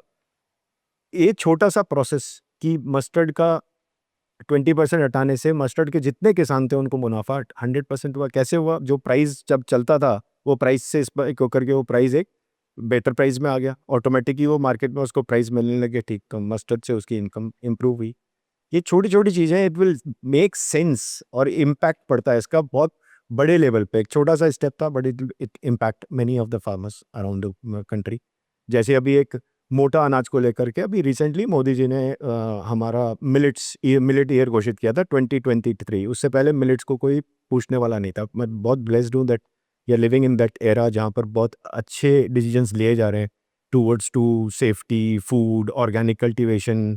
सो मुझे कोई ऐसा दिखता नहीं कि आने वाले फ्यूचर में हमें सेफ फूड नहीं मिलेगा। We are all having a very good food in our life. नहीं तो अभी मैंने एक पॉडकास्ट किया था सर थोड़े दिन पहले, मैं थोड़ा भी उसमें आपसे बात करने की कोशिश करता हूँ, बताना मेरे को कि सर ने बोला कि मिलेट के बारे में बोल, मिलेट उगाओ मिलेट उगाओ मिलेट उगाओ, तो सारे किसान भाइयों ने मिलेट उगाना चालू किया। तो वहाँ पे हाथियों ने मिलेट खाया और हाथी मिलेट खा के मर गए। तो हाथी जैसे जानवर अगर मिलेट खा के मर जाता है तो इंसान में मिलेट का क्या क्या रोल रह जाएगा, मतलब कि तो वो तो इंसान तो मर ही जाएगा ना। तो मतलब किस बात पे विश्वास करें? कि है ना, मिलेट खा करके कोई हाथी मरा होगा, वो किसी और कारण से मरा होगा, उसकी डिटेल जांच होनी चाहिए, पहली बात तो ये। क्योंकि millet is our original food, ये हमारा खुद का फूड है, अपना अपना लोकल फूड है, जो हमारा ही फूड है। नहीं, गेहूँ हम लोग जब पर्शियंस यहाँ पर आए तो वो अपने साथ गेहूँ लेके आए। क्या गेहूं आका इंडिया का नहीं है? नहीं है, this food is, yes yes yes, this food मैं इज खा नॉट, रहा हूँ गेहूं मस्ती नो से। No no, this is not our food. Our food is, origin of our food is the millets. Millet ही हमारे ओरिजिनल ऑफ फूड थे, इनको हम मोटा अनाज बोलते हैं और इसी को सबसे ज़्यादा हम लोगों ने कंज्यूम किया है एंशिएंट टाइम से, और सबके बेनिफिट्स है। There are 11 types of millets, 2 are pseudo millets, जिसको कि बोल सकते हैं कि वो मिलेट की जोन में भी आते हैं और नहीं भी आते हैं, एंड 9 में से 3 मेजर है, 6 माइनर है, जिसमें ragi, jowar, bajra are the major and other 6 are the जो आपके साउथ में भी चलते हैं, कंगनी, छोटी कंगनी, barnyard millet, little millet, so called अलग अलग हैं। और सबके आपको बेस्ट बताऊं, आप यदि इसका पूरा डिटेल भेजूंगा, मैं आपको पर्सनल भेजूंगा, सब मिलेट्स में है ना, सब कुछ ना कुछ बेनिफिट्स हैं हर मिलेट्स में। मतलब कैंसर जैसी बीमारी के लिए ज्वार खाना चालू कर दीजिए, it will like impact cancer cells को। बाजरा डायबिटिक के लिए बहुत अच्छा है। ऐसे ही हर मिलेट का कुछ ना कुछ, कोई जोड़ों के पेन के लिए कुछ, proso millet is for your brains and nerve system, like so much is there in our food, यदि उसको समझ करके हम अपने फूड को ही बदल लेना, वीट को थोड़ा सा अवॉइड करो, शुगर के अलावा कुछ नहीं देगा, और add millets in your diet. यदि आपको वीट खाना भी है तो ऐड मिलेट्स का भी उसमें आटा बना करके उसके साथ मिला लो यार, 30% वीट ले लो, 70% ये कर लो, या 50-50 कर लो। ये सत्तू का जो आटा आता है वो भी मिलेट होता है क्या, वो अलग मैं होता है? वही सोडो मिलेट्स, अच्छा, वो सोडो मिलेट्स में सोडो मिलेट्स में there are two pseudo millets which is known as in buckwheat and one is barnyard. ये दोनों मिलेट्स हमारे सोडो मिलेट्स हैं, जिनको मिलेट्स की श्रेणी में भी रखा गया, और इसको हम मिलेट्स बोल भी सकते हैं और नहीं भी बोल सकते हैं, but there are total 9 millets. तो गेहूं हमारे यहाँ का नहीं है, गेहूं हमारा नहीं है, चावल भी हमारा नहीं है। चावल भी हमारा नहीं है, पर चावल तो पंजाब में इतना उगता नहीं है नहीं ना। नहीं, चावल में नहीं। चावल जब हम लोग ईस्टर्न कंट्रीज या ईस्टर्न वर्ल्ड ऑफ पार्ट जैसे कि चाइना, इंडोनेशिया, बाली और इस तरफ गए, तब वहाँ से हम लोग चाइना ये सब फूड, ये सब प्रोसेस है थाउजेंड्स ऑफ ईयर्स का। It's not a process of आज हमारा फूड चेंज हो गया है, थाउजेंड्स ऑफ ईयर्स से चेंज हुआ है, ये ऐसा नहीं है। अरे कौन बताएगा सर, किसी को पता ही नहीं, मुझे ही नहीं पता है, तो मैं तो सोच रहा था कि गेहूं हमारा है, चावल भी हमारे हैं। ये दोनों फूड हमारे नहीं है, ये हमारे फूड ओरिजिनल फूड है मिलेट्स। एंड मैं बहुत ही इसको बहुत धन्यवाद देना चाहूँगा मोदी जी को इस बात का कि उन्होंने इस पर्टिकुलरली इस मिलेट्स वाली रीजिम को बहुत एग्रेसिव तरीके से एक कंट्री में उस तरीके से इसको प्रमोट करवाया, जैसे मिलेट ईयर बोल दिया, या मिलेट ईयर के जैसे 2023 को करके प्रमोट करके वर्ल्ड वाइड किया, और उसकी जानकारी फिर पूरी तरीके से दी गई है। अब इसका डिफरेंस बताता हूँ आपको, ये कैसे फ़ायदा देगा। डिमांड जैसी ग्रो होगी, फार्मर अपने आप ही जिस वीट हो गया या कोई भी चीज़ होगी इसको ग्रो करना बंद करेगा, उसकी जगह जो रागी, ज्वार, बाजरा और अदर मिलेट्स उगाना चालू करेगा। डिमांड जैसे इंक्रीज होगी, ये हमारा अपना फूड है जिसको हम पूरे वर्ल्ड को खिला सकते हैं। तो वीट हमारा अपना फूड नहीं, आपको रशिया, यूक्रेन और बहुत सारी कंट्रीज़ है जहाँ पर ये उगता है, हर कंट्री में उगता है वीट। जो फूड हमारा है वो हमारे किसानों की दिशा और दशा दोनों बदल सकता है। तो साउथ में चाहिए राइस कैसे खाते हैं सबसे ज्यादा, फिर ये कहाँ से है? फूड में आ गया, अडेप्टेशन हुआ है, अडेप्टेशन हुआ है, हर जगह अडेप्टेशन हुआ है, कौन सी पार्ट में नहीं हुआ हमारी कंट्री के अंदर। फूड अडेप्टेशन, एक ग्लोबल अडेप्टेशन, और अब तो बहुत बहुत ही ज़्यादा ब्लेंड हो चुका है, अब तो हम रह ही नहीं सकते इनके बिना। सो आई एम नॉट चेंजिंग कि आप राइस खाना बंद कर दो, आई एम नॉट चेंजिंग कि आप वीट खाना बंद कर दो। Yes, you can blend this with our millets also. आपके जो अब हो क्या रहा है, फैक्ट एंड रियलिटी है, बाजरा चिड़ियाओं को खिलाने का काम आ रहा है, ज्वार हम कबूतरों को खिला रहे हैं, और कैंसर से हम वैसे मर रहे हैं, और डायबिटिक से हम वैसे ग्रस्त हैं। तभी मैं सोचूं सर, ये ना जितने भी आयुर्वेदिक डॉक्टर हैं और जितने भी होम्योपैथिक वाले जो डॉक्टर, एलोपैथी वाले नहीं, वो सब बोल रहे हैं कि ना वीट खाना बंद कर दो। अब जैसे दिवाली पे आप सबके घरों पे जाते हो तो डिस्कशन होता है नॉर्मल सा, और क्या चल रहा है, क्या है, अरे अभी तो मिठाई विठाई नहीं खा सकते कुछ, और यार क्या मिठाई भी नहीं खाओगे क्या दिवाली पे? मैं कहा इतना सब कुछ रहता है, अभी तो मैंने खाना वाना छोड़ रखा है। अरे यार अभिषेक जी, यार हमने भी है ना वीट छोड़ दिया। मैंने बोला तुमने क्यों छोड़ा? बोला यार अभी हम योगा करने जाते हैं तो योगा वाली डॉक्टर ने बोला कि वो जो योगा सिखाती है प्रैक्टिशनर, कि वीट नहीं खाना चाहिए। तो ऐसे में 10-15 जितने भी जान पहचान वाले, और सब यही बात कर रहे हैं, पूरा सेगमेंट ये बात कर रहा है कि आटा छोड़ दिया हमने, राइस भी छोड़ दिया, आटा भी छोड़ दिया, अभी ज्वार की रोटी खा रहे हैं, बाजरे की रोटी खा रहे हैं, या सत्तू के आटे की रोटी खा रहे हैं, जिसकी मैंने आपको जिक्र किया। सही बात है, जो बोलते हैं ना, पहले भी ऐसे ही हुआ था और अभी भी ऐसे ही हो रहा है। पहले जो फूड लग्जरी था, वीट लग्जरी में आता था कभी, ये ना अमीरों के घर का फूड बोला जाता था। मुझे यदि किसी घर में पूड़ियाँ बनती ना, पुराने टाइम के लोग जब हम बात करते हैं ना, वो बताते हैं कि जब पुराने टाइम पर पूड़ियाँ बनती थी ना, वो बोलते थे ये तो बहुत रेयर मिलती हैं, मतलब है ना, तो उसको अमीरों का फूड है। और जो ये जिनको आज हम अमीरों का फूड बोल रहे हैं, बेचारे सबके घर में होता था, रागी, ज्वार, बाजरा, ये सारी चीज़ें होती थी, और उसको हटा करके रिप्लेस कर दिया वीट से। और फैक्ट एंड रियलिटी आप ये देख ही रहे हैं कि लास्ट 40 ईयर्स में जितना बीमार ये कंट्री में लोग हुए हैं, एक अच्छी भली कंट्री, एक हेल्दी कंट्री, एक बहुत अच्छी अडेप्टेशंस हमारे पास ऑलरेडी है, थाउजेंड्स ऑफ ईयर से हमारे पास एंशिएंट वैदिक साइंस है हमारे पास, और उन सब चीज़ों में इन सब चीज़ों को बताया गया है, सारी जानकारी हमारे पास है, स्टिल उसको बीमार कर दिया गया सो कॉल्ड इस तरह के फूड खिला खिला के। सर ऑयल खाने के क्या फ़ायदे हैं ये बताइए आप। देखो, एक बहुत बेस्ट तरीके से इसको आंसर दे देता हूँ। अच्छा फूड एंड अच्छा ऑयल खाने के क्या बेनिफिट है वो आपको मैं पर्सनल बताता हूँ। मैंने अपनी एज को 40 पे रोक रखा है, रोक लिए है? रोक लिया है। पर लग तो 38 के रहे हो, 40 भी नहीं लग रहे हो। तो मैं 49 का हो रहा हूँ, 49 का हो रहा हूँ, एंड मैंने अपनी एज को रोका है तो just because of the good food and good oil in my diet. I eat extra virgin coconut oil, उसके इतने फ़ायदे बता नहीं सकता हूँ, मतलब अमेजिंग बेनिफिट्स देता है आपको, आपकी स्किन के लिए, हेयर के लिए, गट के लिए, amazing benefits. Then come to the mustard oil in my food, cooking food के अंदर मेरी मदर जो खाना बनाती हैं वो हमारे ही मस्टर्ड ऑयल उससे निकल के बनता है, तो जो ऑयल जा रहा है वो भी अच्छा ऑयल है। एंड अदर ऑयल्स जो हम लोग यूज़ कर रहे हैं, हमारे खुद के निकाले हुए ऑयल हैं वो यूज़ कर रहे हैं, वो डाइट का हमारा पार्ट है. My day start with my own product and and with my own product. तो ऐसा नहीं कि मैं अपने मार्केटिंग कर रहा हूँ यहाँ पे, honestly saying, but this is the truth. तभी आपकी कोरियन स्किन लग रही है एकदम से ग्लास स्किन टाइप की, नहीं, मेरी तो नहीं Korean- लग रही है. मैं आपको भेजूँ, आप जल्दी 1 साल यूज़ करो. मैं ऑनेस्टली बोल रहा हूँ, ऑनेस्टली बोल रहा हूँ, मैं आपको प्रोडक्ट बेचता हूँ, 1 साल तक कंज्यूम करना, जैसा मैं बोल रहा हूँ. ये कोरियन स्किन आपकी भी हो जाएगी. I am honest to my profession and this is what a food can do a wonders to us. Amazing results दे सकता है. यदि बच्चों को, मेरे को खुद को लगता है कि बहुत लेट आया, बहुत लेट समझ में आया बात को, और मैं इसीलिए बहुत अग्रेसिव तरीके से सबको समझाने की कोशिश कर रहा हूँ. यदि यंग एज में ही मेरे को ये समझा दिया जाता, तो मैं इतना श्योर हूँ कि मैं 150 साल तक जीता. 150 साल तक जीते. यदि सही सही एज पे मुझे ये समझा दिया जाता. नहीं मतलब तो इसका मतलब अगर आप बोल रहे हो कि 150 साल तक जीते तो इसका मतलब फॉर्मूला तो होगा. Yes, there is in formula, there is in nothing. केवल बॉडी साइंस है, वो बहुत सिंपल है. बॉडी हमारी कैसी है, 37.2 ट्रिलियन सेल्स से बनी हुई है. अब इन सेल्स को चाहिए माइक्रो मिनरल्स, न्यूट्रिएंट, विटामिन, ये सारी चीज़ें इनको चाहिए. और हो क्या रहा है, हम अपनी टंग को सेटिस्फाई करने में लगे हुए. This is what the basic difference. जिस दिन हमने सीख लिया ना कि हमारे को जब फूड खाते वक्त हम अपनी केवल उससे पूछना है प्लेट से कि ये जो कंज्यूम कर रहा हूँ ये किसके लिए है, मेरी टंग के लिए या उन सेल्स के लिए, चेंज है, सब कुछ चेंज हो जाएगा. तो मतलब लेबल पड़ेगा इंडिया से ज्यादा बेटर है खुद को पड़ेगा इंडिया. यस, आई थिंक वो बेस्ट तरीका है कि आप अपने आप को समझ लो, अपने शरीर को समझ लो, एंड उसका अडेप्टेशन लेके अपने फूड को चेंज कर लो, and you will see the results. मतलब कोई भी लेबल, मतलब कोई भी लेबल पढ़ के कोई भी अच्छा कि यार बहुत बढ़िया है तो उसको कंज्यूम नहीं कर लेना है. पहले अपने आपके शरीर को देखना है कि मेरे शरीर को क्या चाहिए, उसके बाद में वो लेना है. कई लोगों को तो घी खा करके बीमारी हो जाती है. हाँ हाँ करेक्ट.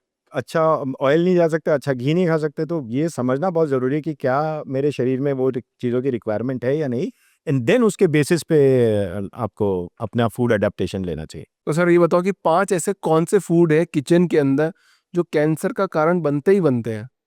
सो ऑनेस्टली बोलो, किचन में ऐसा कोई भी आर्टिकल नहीं है जो आपको कैंसर देगा. किचन में ऐसा कोई उल्टा आपको कैंसर से निकालेंगे वो आर्टिकल्स किचन में हमारे रखे हुए हैं. बट वो होने चाहिए प्योर फॉर्म में. वो होने चाहिए प्योर फॉर्म में, कोई भी एडल्ट्रेट फॉर्म में नहीं होना चाहिए, कोई भी ऐसी फॉर्म में नहीं होना चाहिए जिसमें उसको प्रोसेस किया हो गया. सारे आर्टिकल्स, ये आयुर्वेद की देन मानता हूँ मैं, ये हमारे फूड के अंदर बहुत ब्यूटीफुल तरीके से एक्सप्लेन किया हुआ है, बहुत ब्यूटीफुल तरीके से हमारे किचन में डाल दिया. हल्दी है, काली मिर्च है, मेडिसिन के तौर पे है, लौंग है, इलायची है, ये सब मेडिसिन के फॉर्म्स है. किसी ना किसी तरीके से मेडिसिन की जैसा हमारे शरीर पे काम करता है. और ये वाकई यदि प्योर फॉर्म में है ना, तो हमारे शरीर पे सही रिजल्ट देगा ही देगा. तो आप इस फील्ड में क्यों आए सर, मतलब आपका क्या मकसद हो गया कि आपको इस फील्ड में आना है, मतलब ऐसा कोई चमत्कार हुआ. नहीं, ये एक ड्राइव हुआ, जिसको बोलते हैं कि एक जब खुद को रिक्वायरमेंट थी. इससे पहले मैं किसी और इंडस्ट्री में था, इंजीनियरिंग इंडस्ट्री में था, तो हेल्थ खुद की ख़राब थी. खुद की हेल्थ ख़राब थी कि, और हैबिट्स ख़राब थी हेल्थ के साथ साथ. जैसे क्या बताओ आप. ईटिंग हैबिट्स आपकी बैलेंस नहीं थी, अन इवन टाइम पे आप खा रहे थे. फिर आप जब किसी भी स्ट्रेसफुल वाले जॉब में होते हैं, तो आई एम नॉट सेइंग कि सारे जॉब्स स्ट्रेसफुल हैं, बट आई एम सेइंग कि दैट ओवर एक्स्ट्रा आप जब काम कर रहे होते हो तो आप कुछ ना कुछ अपनी हैबिट्स डेवलप कर लेते हैं कि जो ड्रिंकिंग, स्मोकिंग वाली इस तरह की हैबिट्स हो जाती हैं, then it will adverse effect to your body and all. तो उसको फाइन ट्यून करने के लिए I started for my own detoxification, and उसके ऊपर जब स्टार्ट किया तो ये वहीं से शुरू हुआ, पूरी कहानी वहीं से शुरू हुई. Then I am blessed that I came up with in a god fruit के सामने आया, और वो गॉड फ्रूट मैंने स्टार्ट किया कंज्यूम करना, जिसको मैं गॉड फ्रूट बोल रहा हूँ. Nothing is amla is the only fruit in the world I can say कि सबको कंज्यूम करना चाहिए. बहुत ही अच्छा गॉड फ्रूट्स. गॉड फ्रूट बोलता हूँ मैं इसको. वाकई ये गॉड आंवला. Fruit, yes. क्या फायदा आंवला खाने द का. Richest source of vitamin C on earth, and calcium है आपके पास. To be very honest, nowadays tannin percentage, जिसको टेनिन को बोला जाता है, एंटी कैंसरस सेल्स. तो आंवला आपके डाइजेशन, आपके डायबिटिक, एंटी कैंसर सेल, बहुत सारी चीज़ों के ऊपर काम करता है. वंडरफुल फ्रूट है. आंवले के जो बेनिफिट्स हैं, वो एक ऐसा फ्रूट है जिसको आप हर किसी भी फॉर्म में आप कंज्यूम कर सकते हो, कच्चा, ड्राई, सेक करके. इनफैक्ट च्यवनप्राश का भी ये मेजर इंग्रेडिएंट है. च्यवनप्राश का भी मेजर इंग्रेडिएंट आंवला ही है. तो आप सोचो, वो अमेजिंग पावरफुल हर्ब हमारे पास है, और बहुत सिंपल फ्रूट है. कहीं भी आपको यहाँ साउथ में भी होता है, नॉर्थ में भी होता है, वेस्ट कहीं पर भी ये मिल जाता है फ्रूट. और आजकल इसके फॉर्म्स डिफरेंट है, पाउडर फॉर्म हो गया, जूस फॉर्म हो गया, बहुत सारे फॉर्म्स इसके अवेलेबल हैं, अलग अलग फॉर्म में मिलता है. Very good fruit. जो आपका बेसिकली है क्या, मैं आपको वो समझाने की कोशिश करता हूँ. विटामिन सी इसमें काफ़ी मात्रा में है, और विटामिन सी ही एक नौता ऐसा आपका विटामिन है जो बाकी अदर विटामिन को बॉडी के अंदर ऑब्जर्व कराने में हेल्प करता है। That's the way it works. जितने भी मिनरल्स एंड विटामिन बॉडी के अंदर जा रहे हैं, आंवला विटामिन सी उसको हेल्प करता है टू ऑब्जर्व इन आर। तो आजकल आंवला का जूस जो चल रहा है वो एप्पल विनेगर के अंदर आप उसको सुबह सुबह पियो 30 ml और इससे आपको डिटॉक्सिफिकेशन अच्छा हो जाएगा, वही कॉन्सेप्ट है कि हाँ, लाइक आंवला जूस में आप उसको 30 ml के जैसा ले सकते हैं, पाउडर ऑफ 5 ग्राम के जैसा अपने डाइट में ऐड कर सकते हैं। फिर आप च्यवनप्राश खा लीजिए 1 चम्मच, उसमें भी आंवला ही है। च्यवनप्राश सच्ची में है क्या? फ्रॉड तो नहीं है च्यवनप्राश? नहीं, च्यवनप्राश हमारी एंशिएंट धरोहर है, हमारी धरोहर है। मैं च्यवनप्राश के ऊपर फाइट कर सकता हूँ किसी से भी। च्यवनप्राश हमारी धरोहर है और मैं चाहता हूँ वर्ल्ड वाइड लोग इसको कंज्यूम करें। वास्तव में है ब्यूटीफुल च्यवन, मतलब इतना वाकई बहुत ही गजब का प्रोडक्ट है ये। And amazing. मैं चाहता हूँ कि पूरी दुनिया में च्यवनप्राश पॉपुलर होना चाहिए, क्योंकि ये हमने नहीं बनाया है, इसको ऋषि मुनियों ने बनाया है। आज से हज़ारों सालों पुरानी रेसिपी है, 5000 साल पुरानी रेसिपी है, ये आज की रेसिपी नहीं है। उसको आज हमें अपने पूरे घरों के अंदर, मेरा पर्सनली मानना है कि हर घर के अंदर च्यवनप्राश एक डब्बी होनी चाहिए, या एक बोतल होना चाहिए, या एक जार होना चाहिए, जिसमें रोज़ बच्चे उससे खाएं, घर के बुजुर्ग उसको खाएं और घर के जवान उसको खाएं। तो किसी भी घर के अंदर आधे से ज़्यादा बीमारी तो वैसे ही नहीं आएगी। छोटी मोटी जो बीमारियां हैं, खांसी जुकाम, ये तो बिल्कुल नहीं आएगी यदि आपने च्यवनप्राश ये 3-4 महीने जो सर्दियों के खासकर से हैं उसमें तो कंज्यूम करना ही चाहिए हर किसी को। क्या गारंटी जो अभी जो बड़ी बड़ी कंपनी जो च्यवनप्राश दे रही है वो अच्छा दे रही होगी? जैसे मैंने आपको बताया कि 250 रुपये का ऑयल मिल रहा है। हाँ, यही सेम वही पॉइंट आ गया अगेन, दैट प्योरिटी मैटर्स। जो प्योरिटी है वो इसी बात के लिए मैटर करती है ना, और उसकी एक सर्टेन कॉस्ट है जो हम जो कंज्यूमर को देनी पड़ेगी if he wants to best use करना है तो।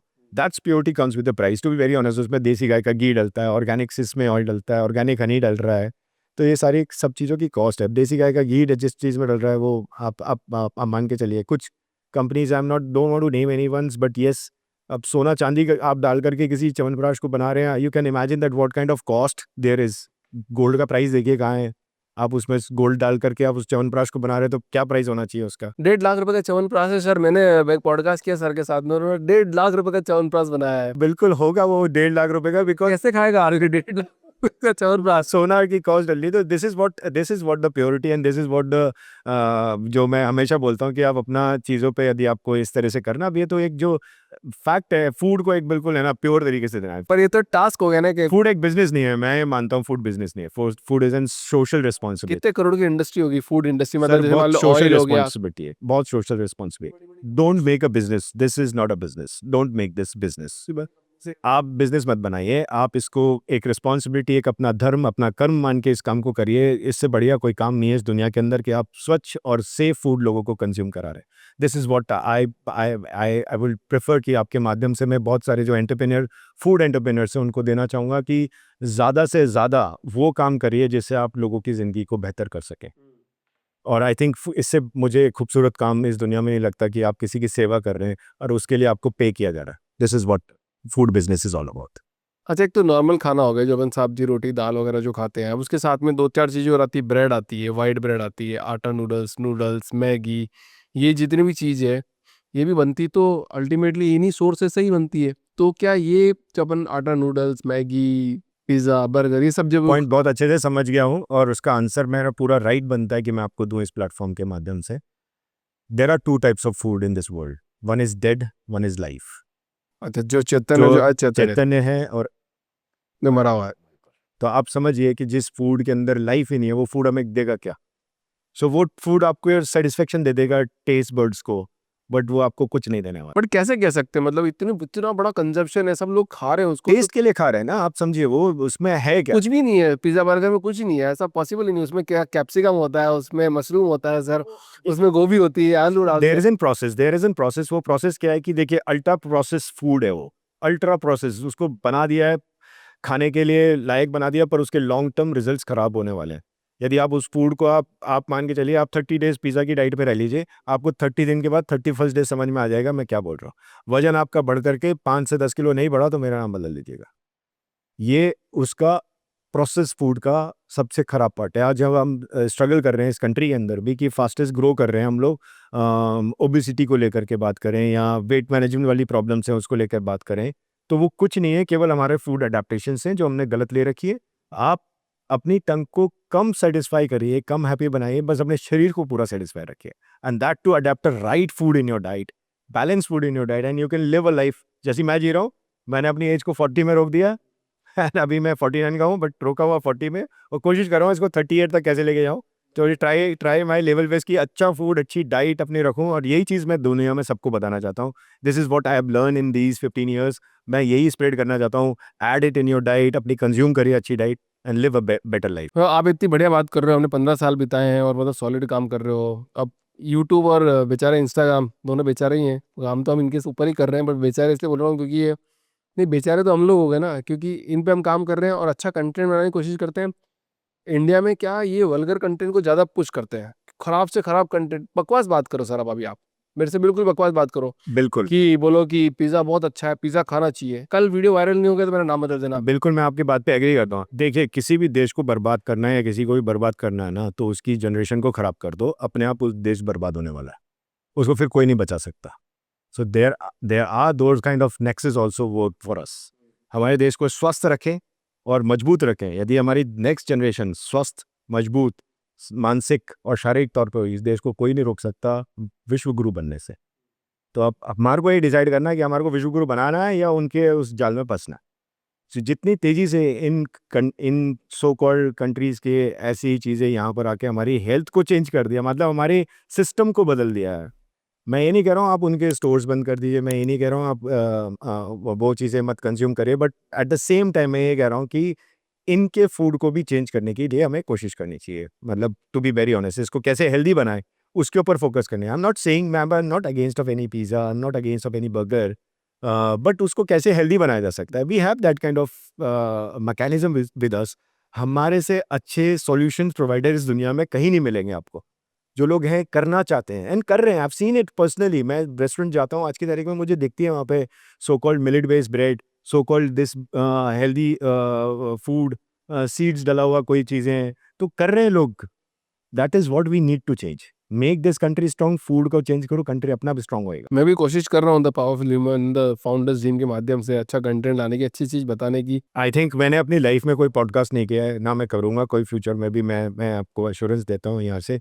दिस इज़ माई बहुत अपना बोल्ड स्टेटमेंट है ये मेरा, कि कोशिश करूँगा कि बिकॉज मैं भी नहीं जाना चाहता, मेरे को भी नहीं टाइम मिलता है, ना उतना व्यस्तता भी रहती है मेरे को। अब मेरा शायद सोशल मीडिया भी नहीं है, मैं एम नॉट दैट सोशल सेवी पर्सन। सो मैं अच्छा काम करना चाहता हूँ, और ये आप अच्छा काम कर रहे हैं, शायद इसी वजह से मेरा इंटरेक्शन जो आपके टूवर्ड्स टू हुआ कि नहीं, एक अट्रैक्शन जो हुआ कि नहीं यार, इनके साथ बैठ के कुछ अच्छी बात करी जा सकती है, तो वो ट्रैक करके मुझे यहाँ पे लेकर आया। जो देश तो बदलना पड़ेगा सर, बिल्कुल देश बदलना अगर नहीं पड़ेगा, और बदलेंगे तो ये आई काल थिंक चलेगा नहीं ऐसा।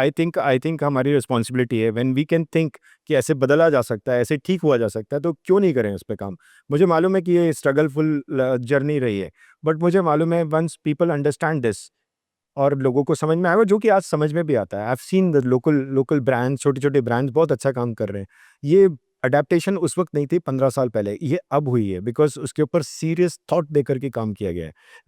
वोकल टू लोकल वाला जो एक माध्यम है, उसके थ्रू किया गया है। बहुत सारी ऐसी चीज़ें हुई हैं। अभी रिसेंटली जो गवर्नमेंट का इंटरवेंशंस है ऑर्गेनिक कल्टीवेशन के ऊपर, तो ये उस लेवल पे जब तक नहीं होगा ना, तब तक चीज़ें ठीक नहीं होगी। मैं तो कह रहा हूँ बेंगलोर ही एकमात्र ऐसा शहर है पूरे इंडिया के अंदर जहाँ पे पूरे इंडिया में लोग कहीं से भी आ जाए, एकदम वेल डिसिप्लिन, सब चीज़ों को एडप्शन करने वाले हैं। जैसा सिंगापुर में बोला जाता है कि कोई नया प्रोडक्ट आएगा, नई चीज़ आएगी तो वहाँ के लोग उसको अडप्ट करेंगे, देखेंगे क्या है क्या नहीं है। वैसे ही बेंगलोर के लिए बोला जाता है कि कोई भी प्रोडक्ट, कोई भी स्टार्टअप अगर बेंगलुरु में आ गया और अगर वो यहाँ सस्टेन कर गया तो वो फिर पूरे इंडिया में मस्त छा जाएगा, क्योंकि सबसे ज़्यादा अडप्शन पता चल जाएगा कि लोगों को क्या चीज़ पसंद आ रही है, क्या चीज़ नहीं पसंद आ रही है। Because Bangalore is more aware city than any other city in this country. यहाँ के लोग समझदार हैं, यहाँ के लोग इस बात को समझते हैं। मोर ओवर जैसे मैं हर किसी को बोलता हूँ कि बैंगलोर में जितने ऑर्गेनिक स्टोर्स हैं पूरे कंट्री में उतने ऑर्गेनिक स्टोर्स नहीं। That kind of adaptation is there. People are, because this is what मैं जो बात कर रहा हूँ, यही बात कर रहा हूँ कि यहाँ पर उन्होंने डिमांड वैसी क्रिएट कर रखी है ना, यहाँ के लोगों ने डिमांड क्रिएट कर रखी है, तो यहाँ पर सारे ऑर्गेनिक है ना स्टोर। यदि ये चीज़ें आप कंट्री वाइज कर दो, डिमांड ही आपने ऑर्गेनिक की क्रिएट कर दी, डिमांड ही आप मांगी वो रहे हो, तो अपने आप वहाँ का इकोसिस्टम और सारी चीज़ें अपने आप सुधर जाएंगी। तो this is what my learnings. तो शुगर क्या है सर, कि शुगर तो इंडिया की ही देन है। तो हमारे नाना दादा ऐसा बोला जाता था ना कि मेरे नाना शुगर मिल में काम करते थे, तो शुगर तो इंडिया की देन, तो शुगर को क्यों खराब बता दिया आप लोगों ने। देखो मैं आपको ये आंसर भी कैसे दूंगा, गन्ना किसका सबसे फेवरेट फूड रहा है? हाथी का। तो उसको शुगर हो गया, डायबिटिक होगी। मैं हुआ ना, फिर वो तो जीरा मस्त। तो उसको सबसे ज़्यादा एनर्जी चाहिए, हम मान सकते हैं। इस बात को बहुत सिंपल तरीके से समझाऊं कि उसको सबसे ज़्यादा, क्योंकि इतना बड़ा शरीर है, उसको चलाने के लिए उतनी एनर्जी चाहिए, एक एक कदम चलाने के लिए ही नीड सो मच एनर्जी, इतना भारी भरकम शरीर है। तो उसको एनर्जी का सोर्स क्या है? शुगर ही गन्ने खाता गन्ना है। है, गन्ना उसको दे रहा है उसको शुगर। तो आप कैसे किसी फ्रूट को बोल सकते हैं या कैसे किसी चीज़ को बोल सकते हैं कि ये खराब है? Sugar is also very important for us. Sugar खराब नहीं है। शुगर खराब है, उसका प्रोसेस वाला पार्ट मैं आपको जो बताना चाह रहा हूँ कि शुगर की फॉर्म खराब हो सकती है, शुगर जो अल्ट्रा प्रोसेस कर दिया गया है वो खराब हो सकता है, वो हार्मफुल हो सकता है। बट जो शुगर जिसको बोलते हैं एक रॉ फॉर्म में है या एक अपनी नेचुरल फॉर्म में है, वो शुगर आपके लिए खराब नहीं होगा। बशर्ते एक और चीज़ इसके साथ ऐड करना चाहूँगा, एक बहुत अच्छे सिस्टम के थ्रू ये बात बोल रहा हूँ, एक फेमस पर्सनालिटी के साथ बोल रहा हूँ, तो मुझे मालूम है 50-100 हज़ारों लोग देखेंगे तो गलत नहीं जाए वो उस चीज़ को लेकर के। Balance of diet is more important than anything else. यदि जितना मीठा खा रहा हूँ तो उतना मैं करेला भी खाऊँ ना, मतलब कड़वा भी खाऊँ। कहने का मतलब मेरा ये है कि जितना मैं मीठा खा रहा हूँ तो उतना कड़वा भी मुझे खाना ज़रूरी है। So if my sugar diet is increase, मेरे को कड़वा भी उसी हिसाब से लेना है। तो कड़वा यदि कम कर दूंगा और मीठा मीठा खाऊंगा तो डायबिटिक तो होना ही है। So this is what we need to understand, make your diet balance. अपनी बैलेंस करके कि एंजॉय करिए। 12 साल हो गए मैंने कोई दवाई नहीं ली है। My parents both are sugar से पीड़ित, my father and my mother. तो वो होती है ना कि आ जाएगी कि भाई या तो इसको डायबिटिक होगा या ये होगा। 12 ईयर से मैंने कोई कोई शुगर तो बहुत दूर की बात है, कोई दूसरी मेडिसिन नहीं ली है। Just because of my food habits, जो चेंज करी अपनी फूड हैबिट्स, जो बदली अपनी फूड हैबिट्स, और उसकी वजह से मैंने अपने शरीर के ऊपर फ़र्क देखा। तो यही फ़र्क मैं दूसरों की दुनिया में सब परिवार के लिए देखना चाहता हूँ कि किसी के परिवार में कोई बीमार ना पड़े। बस this is what I am interested in doing it. तो सही शुगर का कैसे पता करें कि ये सही शुगर है जो कंज्यूमेबल लायक है? रॉ फॉर्म में शुगर को बोला जाता है, जिसको कि हम बोलते हैं कि खंडसारी, जिसको हम बोलते हैं कि ब्राउन शुगर या फिर हल्का पेल शुगर होता है। हुआ सब वहीं से है, हमने अपने फूड को बस खूबसूरत बनाने के चक्कर में उसको ख़राब कर दिया कि यार ये पीला पीला है, खराब खराब है, नहीं इसको कौन फूड में डालेगा, किसी चीज़ में डालो मिठाई पीली हो जाती है या वो ऐसा कलर हो जाता है। ये सफ़ेद होनी चाहिए, बस उसको अल्ट्रा प्रोसेस करके सफ़ेद किया जाता है, केमिकल प्रोसेस से सफ़ेद किया जाता है। उस सफ़ेद को बनाने के चक्कर में उसको ख़राब कर दिया हमने, जो चीज़ अच्छी थी उसको ख़राब करके हम अपनी डाइट में ले रखा है। तो ब्राउन शुगर जो है वो सही है। I think that's the best वे। अभी जो नया हुआ है स्टीविया सर, वो क्या है? स्टीविया इज़ ऑलवेज लाइक वो भी एक हर्ब है, एक हर्ब है, या तो हर्ब्स को हर्ब्स के जैसा लिया जाए, फूड के जैसा नहीं लिया जाए। नो, फूड नहीं है, हर्ब। मतलब वो हर्ब है, हर्ब्स के जैसा ही उसका यूज़ होना चाहिए। It's not like an food, we can't replace food with herbs. बहुत सिंपल है फूड और अपना शरीर का मैकेनिज्म। हम सारी चीज़ें कंज्यूम करने के लिए ही हैं इस धरती पे, जो उग रहा है वो हमारे कंज्यूम करने के लिए है। मदर अर्थ ने हमको सब कुछ कंज्यूम करने के लिए दिया है मैम, और बस उसके बारे में जानकारी लेना, किसको कितना लेना है वो हमारी समझ के ऊपर। तो आई थिंक है ना, मैं इस पे एक टॉपअप कर देता हूँ। जैसे मान लो अपन कभी ब्लड टेस्ट कराते हैं तो रेंज आती है सबकी 0 to 1, 40 to 30, 60 to 40। 40 से ऊपर चला गया तो ये हो जाएगा, 30 से नीचे चला गया तो ये हो जाएगा। तो वैसे ही डाइट भी ऐसे ही बैलेंस्ड होनी चाहिए कि भैया कि आप एकदम प्रोटीन ढंग से ले रहे हो, ताकि ना ज़्यादा शुगर है ना ज़्यादा करेला है। तो अगर बैलेंस दिया तो शायद आपकी लाइफ सटीक चलती बिल्कुल, रहेगी। बिल्कुल, बिल्कुल। और आज की तारीख में क्या है, बहुत सारी चीज़ें अभी, जैसे आपने अभी बात बात में लिया, प्रोटीन वाला पॉइंट लिया। अभी इंडिया के अंदर या ज़ेन-ज़ी के अंदर है ना, प्रोटीन को लेके बहुत ज़्यादा एक है ना हाइप क्रिएटेड है, शॉर्ट ऑफ प्रोटीन। आप देखेंगे प्रोडक्ट भी बहुत सारे आते होंगे जिसमें protein rich this, protein rich that, protein rich that. So अब इसके राइट फॉर्म क्या है? मतलब टू बी ऑनेस्ट, यदि प्रोटीन प्रोटीन को मैं आपको बोलूँ कि हर किसी की डाइट में प्रोटीन की डेफिशिएंसी है। प्रोटीन या तो आपको ज़्यादा करके नॉन-वेज वगैरह से मिलेगा, या जो दूसरे फूड हैबिट्स हैं उनमें हमारी वो फूड हैबिट्स नहीं है। We are not eating. यदि मैं प्रोटीन में बात करूँ तो मिलेट्स में प्रोटीन रिच है, ऑलरेडी है वो उसमें। तब उसको खाना चाहिए, अपने आप ही प्रोटीन बैलेंस हो जाएगा। बट हमने क्या कर रखा है, डिफरेंट फूड अडॉप्ट कर रखा है जिसमें प्रोटीन नहीं है। तो डेफिशिएंसी ऑफ फूड की वजह से ही वो डेफिशिएंसी क्रिएट हो जाएगी, एंड बॉडी को प्रोटीन चाहिए। प्रोटीन बहुत ज़रूरी है हमारे ब्रेन के लिए, प्रोटीन बहुत ज़रूरी है हमारे ओवरऑल सिस्टम, ओवरऑल बॉडी के मैकेनिज़म्स के लिए। और वही डेफिशिएंसी होने की वजह से दिस प्रोटीन रिच या प्रोटीन शेक्स या ये सारे पॉपुलर हैं, बिकॉज़ सबको मालूम है प्रोटीन डाइट में है नहीं। इसको बैलेंस करने के लिए मुझे ये खाना है, ये कंज़्यूम नहीं तो कैसे पता करें सर, एक नॉर्मल आदमी जैसे कैसे पता करे? जैसे आज मैं तो आपके साथ बात कर रहा हूँ, आपसे वीडियो बना रहा हूँ आपके साथ में, कैसे पता करूँ कि मेरे लिए ये एक बैलेंस डाइट है? पहले मेरे को क्या करना पड़ेगा, फिर मेरे को थाली कैसे सजानी पड़ेगी? आयुर्वेद में एक सिस्टम है जहाँ पर हम बोलते हैं उसको प्रकृति। Know your prakriti first, the best way to. हर इंसान की अपनी एक प्रकृति है। आयुर्वेद का सिद्धांत भी बहुत सिंपल फिलॉसफी पे बना हुआ है, वात पित्त कफ की फिलॉसफी पे बना हुआ है। एंड वो फिलॉसफी हमारे पूरे पांचों जितने सो कॉल्ड एलिमेंट्स हैं, 5 एलिमेंट्स, और बहुत सिंपल तरीके से इसको मैंने शायद पहले भी आपके साथ शेयर किया है। भ से भूमि, ग से गगन, व से वायु, अ से अग्नि, न से नील, भगवान के रूप में हमारे सामने हैं, सबको पूछते भी हैं, और इन्हीं एलिमेंट्स के डिसबैलेंस के थ्रू ये वात पित्त कफ का सिस्टम है। यदि हमें वो चीज़ें प्रॉपर तरीके से समझ में आ जाएं, और इन बातों को हमने ढंग से समझ लिया कि मेरी कौन सी प्रकृति है, मेरी प्रकृति यदि पित्त प्रकृति है, तो मुझे जो फूड पित्त डोमिनेंट वाला फूड होगा उसको उसी तरीका का फूड मेरे को अपनी डाइट में लेना पड़ेगा जो मेरी प्रकृति के अनुसार हो। कुछ फूड हमें मालूम ही नहीं है, हमारी पता चले हमारी प्रकृति हमारी वात की और हम फूड खा रहे हैं वात वाला ही, हमें मालूम ही नहीं है। तो सबसे बेस्ट तरीका है आप अपनी प्रकृति को जानिए, और इसके पीछे हम लोग अभी काम भी कर रहे हैं। क्या सिद्धांत से सर आज की अगर आप जनता को वापस बताना हो कि ये सिद्धांत थे, अगर तुमको ये फॉलो, मतलब अगर विश्व गुरु बनना है वास्तव में और देश को बदलना है, तो क्या सिद्धांत थे हमारे जो हमको वापस लेके आने हैं? सेवा सर्वप्रथम था, सेवा सर्वप्रथम था, वो हर किसी के लिए था। और वो सेवा यदि आपने अपने भाव रख लिया तो आपने विश्वगुरु बनना ही बनना है। If you thought in that way, तो आप कुछ गलत नहीं करोगे इस दुनिया में। यदि आपने ये मान लिया ना कि मुझे सेवा करनी है, तो आप कुछ भी नहीं करोगे इस दुनिया में गलत। मैं आपको लिख के देता हूँ ये बात, और ये अडाप्ट करके देख लेना एक बार। यदि आपने उसको अडाप्ट कर लिया तो आपको उसके लिए पे भी किया जाएगा। पर आजकल तो मटेरियलिस्टिक दुनिया है, जो पावर जो सत्ता में जो लोग हैं वो तो कट्टरवाद है बिल्कुल एकदम, तो कैसे होगा वो?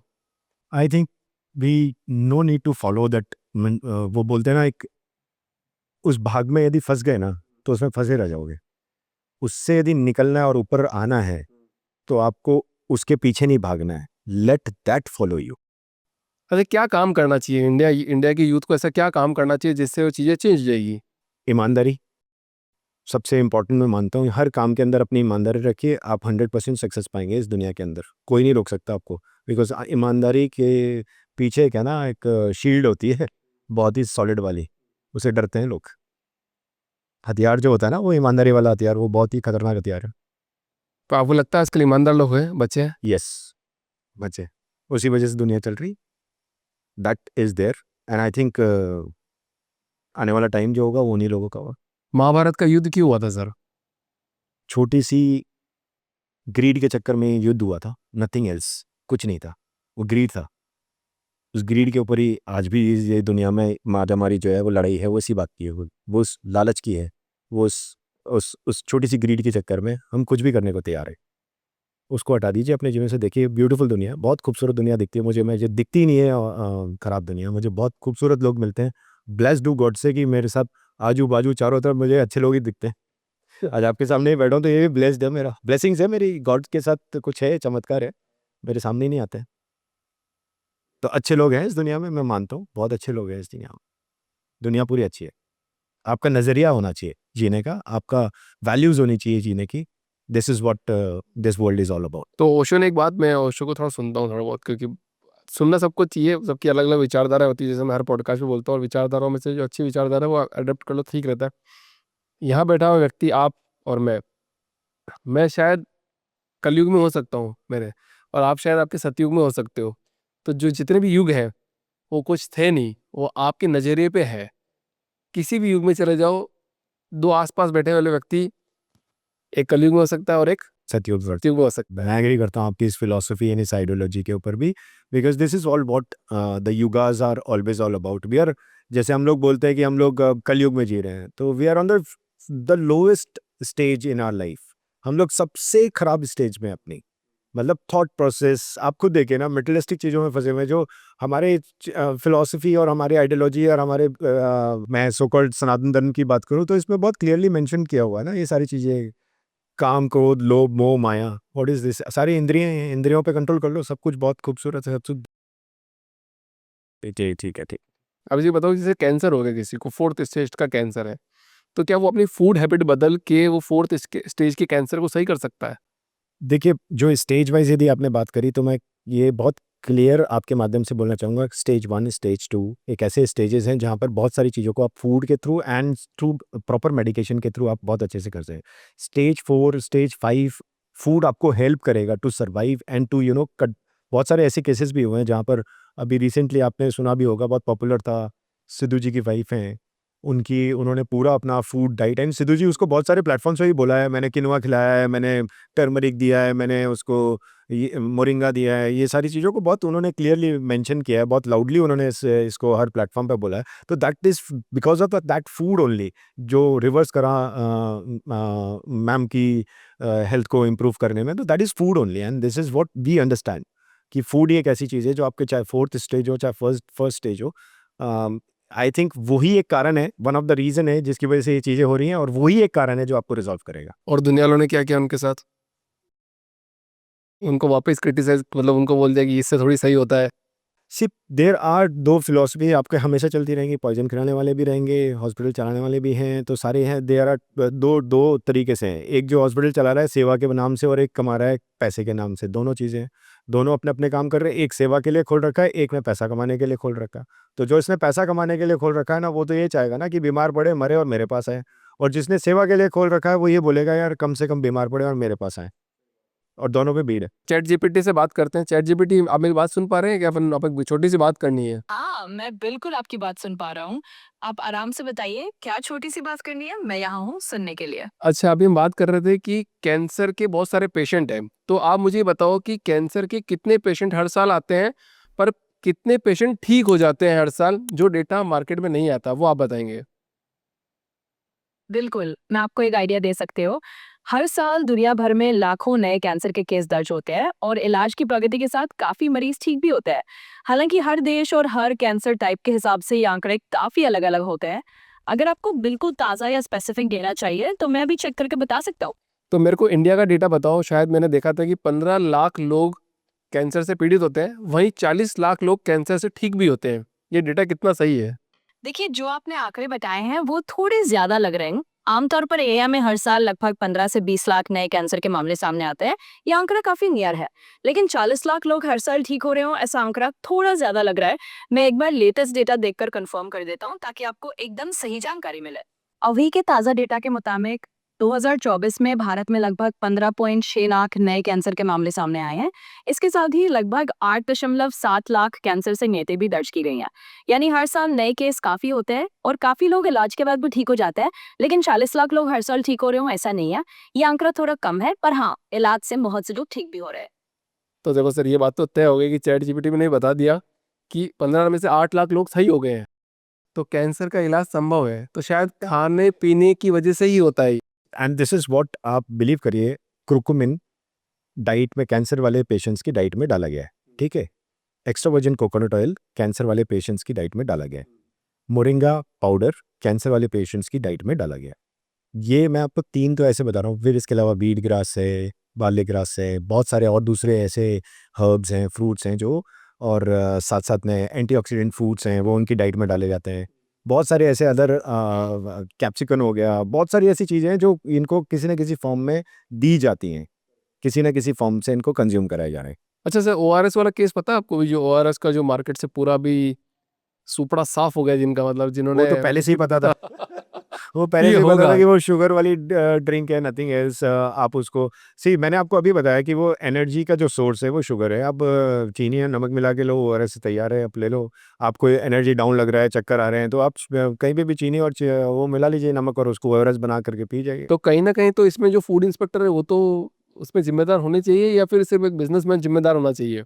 आई थिंक ये ऐसा आपने क्वेश्चन पूछ लिया है जो थोड़ा सा कंट्रोवर्शियल भी है। इन इसको मैं किसी के ऊपर ब्लेम नहीं करूँगा, बट एक्चुअली होता क्या है, क्रिएट करी जाती है कभी कभार, डिमांड्स को क्रिएट किया जाता है, कभी कभार बनाया जाता है, बिजनेसेस को बनाया जाता है। ये समवॉट उसी तरह का एक एग्जांपल है हमारे सामने, कि किसी चीज़ को बना दिया गया, उसको बिलियंस ऑफ डॉलर की इंडस्ट्री बना दिया गया और पिला दिया गया हमारे को, या कंज्यूम करा दिया गया हमारे को। This is what that kind of example. अच्छा, दो तरह की डिसीज होती है सर। एक तो एनसीडी, मतलब जो नॉन कम्युनिकेबल डिसीज है, कम्युनिकेबल डिसीज है, जैसे आपका लाइफस्टाइल वाला, diabetes, blood pressure, sugar, heart attack वाला हो गया। हाँ, पीसीओडी, पीसीओएस हाँ, एंड ये ये सब सारे non disable, non communicable disease है, और कम्युनिकेबल डिसीज है। और दूसरी ये जो कम्यूट होती है, जो कि कैंसर हो गया आपका, या फिर सर्दी जुकाम भी आपका वो हो जाता है।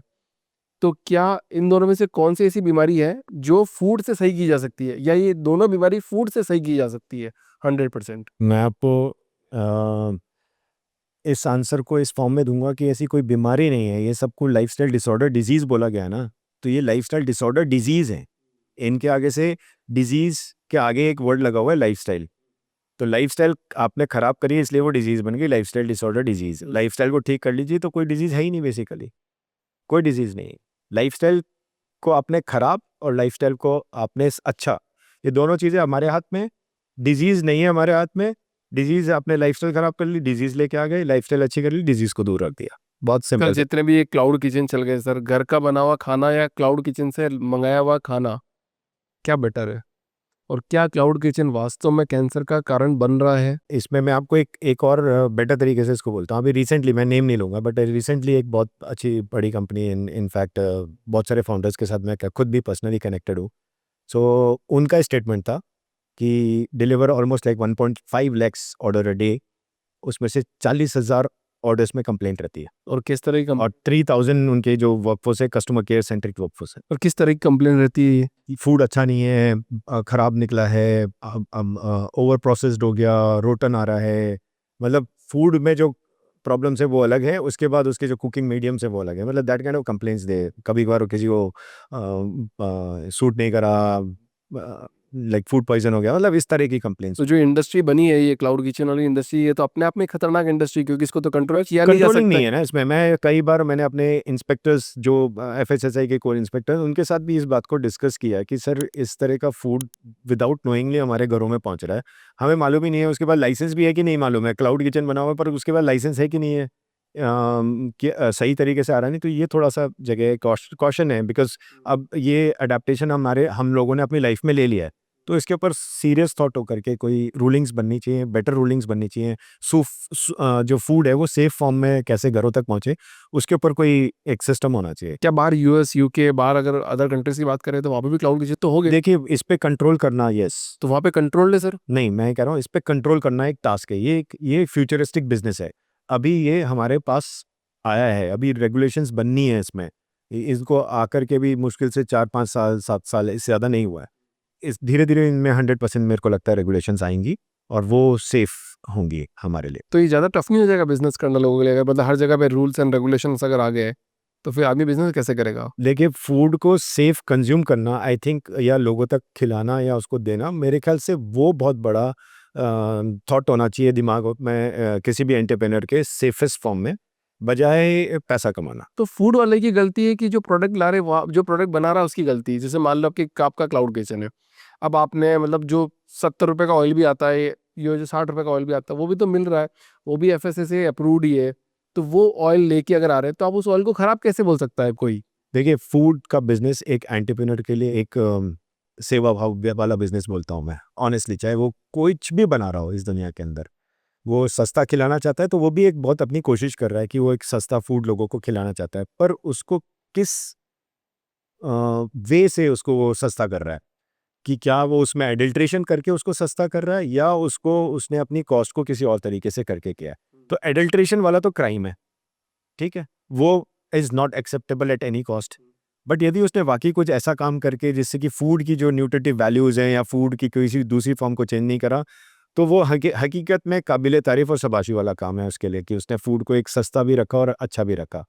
तो मेरे लिए मानना है कि यदि इस फूड पे ऐसा ही काम किया जाए कि उसको रीजनेबली फॉर एवरीवन किया जाए, तो आई थिंक वो एक बहुत चैलेंजिंग वर्क है। एंड हम लोग भी इसी काम पे लगे हुए हैं, फूड की कॉस्ट को कभी नहीं बढ़ने दें, उसके ऊपर हम लोग काम कर रहे हैं सबसे ज़्यादा। एज ए फाउंडर क्या लर्निंग रही सर आपकी लाइफ की 15 साल की जो लर्निंग है, आप अगर कुछ शब्दों में बयान करना चाहो, क्योंकि फाउंडर्स में पढ़ता जाएगा तब फाउंडर्स को लगना चाहिए कि यार एक बंदे की लर्निंग तो चाहिए फूड इंडस्ट्री की। आपको कोई मिशन मिलना चाहिए, यदि ऑनेस्टली आपको कोई मिशन मिल गया और उसको आपने अपना पैशन बना लिया, अपने पैशन के साथ ड्राइव कर लिया और उसके पीछे आपने फोकस रखा ना, तो 100% आई कैन से कि सक्सेस मिलनी ही मिलनी है। बट पहले आपको वो प्रॉब्लम फाइंड आउट करनी है कि वो प्रॉब्लम है क्या जगह में। तो जो मुझे प्रॉब्लम समझ में आई थी वो ये प्रॉब्लम थी कि सेफ फूड, अच्छा फूड नहीं मिल रहा है हमारे को। मैंने उस प्रॉब्लम को ट्रेस आउट किया और उस प्रॉब्लम को रेक्टिफाई करने में अपना दिन रात सुबह कुछ नहीं देखा। फिर उसके पीछे फिर मैंने, बरसात हो, आंधी हो, तूफान हो, मैंने कभी नहीं देखा मुझे क्या करना है, मैंने बस करा है उस काम को। And that's the right way to get any success in any life. मुझे ध्यान है मैं ड्राइव करके जा रहा हूँ, मुझे दिख नहीं रहा है बट मैं फिर भी ड्राइव कर रहा था। दिख रहा मतलब इतना ज़्यादा तूफान आंधी, लिटरली बोल रहा हूँ आंधी तूफान वैसा कि चलाना मुश्किल हो रहा है, बट मुझे मालूम है कि मुझे उस डेस्टिनेशन में पहुँचना है, मुझे ज़रूरी है वहाँ पे मिलना और ये काम करना। तो मैं रुका नहीं वहाँ पर और चलाया। बहुत डेंजरस था, मैं ऐसा नहीं कहूँगा कि सब लोग ऐसा करें कभी भी, but yes that kind of जब आपके पीछे उस तरह की इच्छा शक्ति होती है ना, विल पावर होती है, तो आप फिर कुछ भी करने को तैयार हो। And this is personally I have seen it in my self. एक फाउंडर को सुनने वाला कोई नहीं होता सर, कोई उसकी बात समझ नहीं पाता है कि वो क्या चाह रहा है, क्या मिशन विजन है, अंदर से क्या निकालना चाह रहा है। तो आपको सुनने वाला कोई था? फाउंडर को कोई सुनेगा क्या, बेचारा दुखों दुखों दुखों भरी कहानी है। इतना गंभीर मतलब फाउंडर क्या क्रिमिनल हो जाता है क्या, मतलब एक तरह से, मतलब कि लोगों से काम करवाता है यार ये भी कर लो वो भी कर लो वो भी कर लो, तो फाउंडर को एक क्रिमिनल बना दिया जाता है कि यार ये इसको बंदे ने कम भी बनाई है, अब इसके अंदर काम करना मेरी मजबूरी हो गई है, अब मैं यहाँ काम भी नहीं करना चाहते, बकवास फाउंडर है। नहीं, मैं कह रहा हूँ मैं सब फाउंडर्स के लिए बोलता हूँ कि जो भी फाउंडर्स हैं उन्होंने एक विजन लिया हुआ है, वो सबसे मैं तो सबसे अच्छा बात मानता हूँ कि ब्लेस्ड है कि हम लोग कितने लोगों को रोजगार दे रहे हैं। आप सोचिए, आप इस बात को थोड़ा ध्यान से सोचिएगा। Because of the founders how many crore of people are surviving in this world. तो फाउंडर का रोल कितना बड़ा है आप सोचिए। सही बात है, एक आदमी टेंशन एक लेता है। आदमी लेता है टेंशन और वो सबके परिवारों के लिए ले रहा है, उसने अपना परिवार मान लिया है, जितने भी लोग उसके साथ जुड़े हुए हैं उनका परिवार माना है, बोले सब मेरे परिवार हैं, इन सबको वो मिलना चाहिए। This is what the founder is all about. But ये अदर वे अराउंड एम्प्लॉय नहीं सोचता सर। इसीलिए फाउंडर फाउंडर है, एम्प्लॉय एम्प्लॉय है ना। I think this the fact and reality also at the same time. यदि वो वैसा सोचने लग जाएंगे, so I think I can believe this. I'm honestly believe then I'm blessed that I'm having a good team and you're having a good team and we are blessed that हम लोग इसी वजह से grow कर रहे हैं या हम लोग इसी जगह पहुंचे हैं because of our team only. If they had that kind of vision at the same जो हम लोगों का vision है, so I think her founder यही चाहता है, हर founder इस दुनिया का यही चाहता है कि उसके जैसा वो सोच रहा है उसके साथ उसकी टीम भी उसी तरीके से aligned हो, सोचे और उस तरीके से काम करे। बट मेरा ऐसा मानना है सर कि ना फाउंडर है ना एक एक नाविक की तरह होता है, मतलब एक नाव चलाने वाला, सिंपल। अब वो एक जगह से दूसरी जगह जा रहा है, दूसरी जगह से वापस ही आ रहा है, उसका रोज का काम यही है। वो ऑफिस से घर से ऑफिस आता है, ऑफिस से घर जाता है और वो कोई काम करता है। उसके बीच में उसके पास बहुत सारे लोग होते हैं, सवार होते हैं। तो सवारी को वहाँ लेके डेस्टिनेशन पे छोड़ देता है, फिर वहाँ से नई सवारी लेता है, फिर वापस लेके आता है, फिर छोड़ देता है। तो उसके साथ लोग आते जाते रहते हैं, बट उसका स्टेबल होना बहुत ज़रूरी है, क्योंकि उसको ये काम कंटिन्यू लाइफ लॉन्ग करते रहना कि तो उसने कितने ही लोगों को अपनी जगह से उठा के एक डेस्टिनेशन पे पहुंचाया है और किसी और डेस्टिनेशन से लेके आपको नई डेस्टिनेशन पे लेके आया है। तो अगर फाउंडर ऐसे ही सोच के काम करता रहेगा तो शायद वो हज़ारों लाखों लोगों को अपना अपना अपना करा देगा और खुद अपनी मस्ती में चल रहा है। बिल्कुल वो धुन पे सवार है, बिल्कुल उसको एक धुन मिली हुई है, उस जुनून मिला हुआ है उसको, वो उस धुन में कितने लोगों की मदद कर देता है विदाउट उनको ये एहसास दिलावे कि I am doing something for you guys.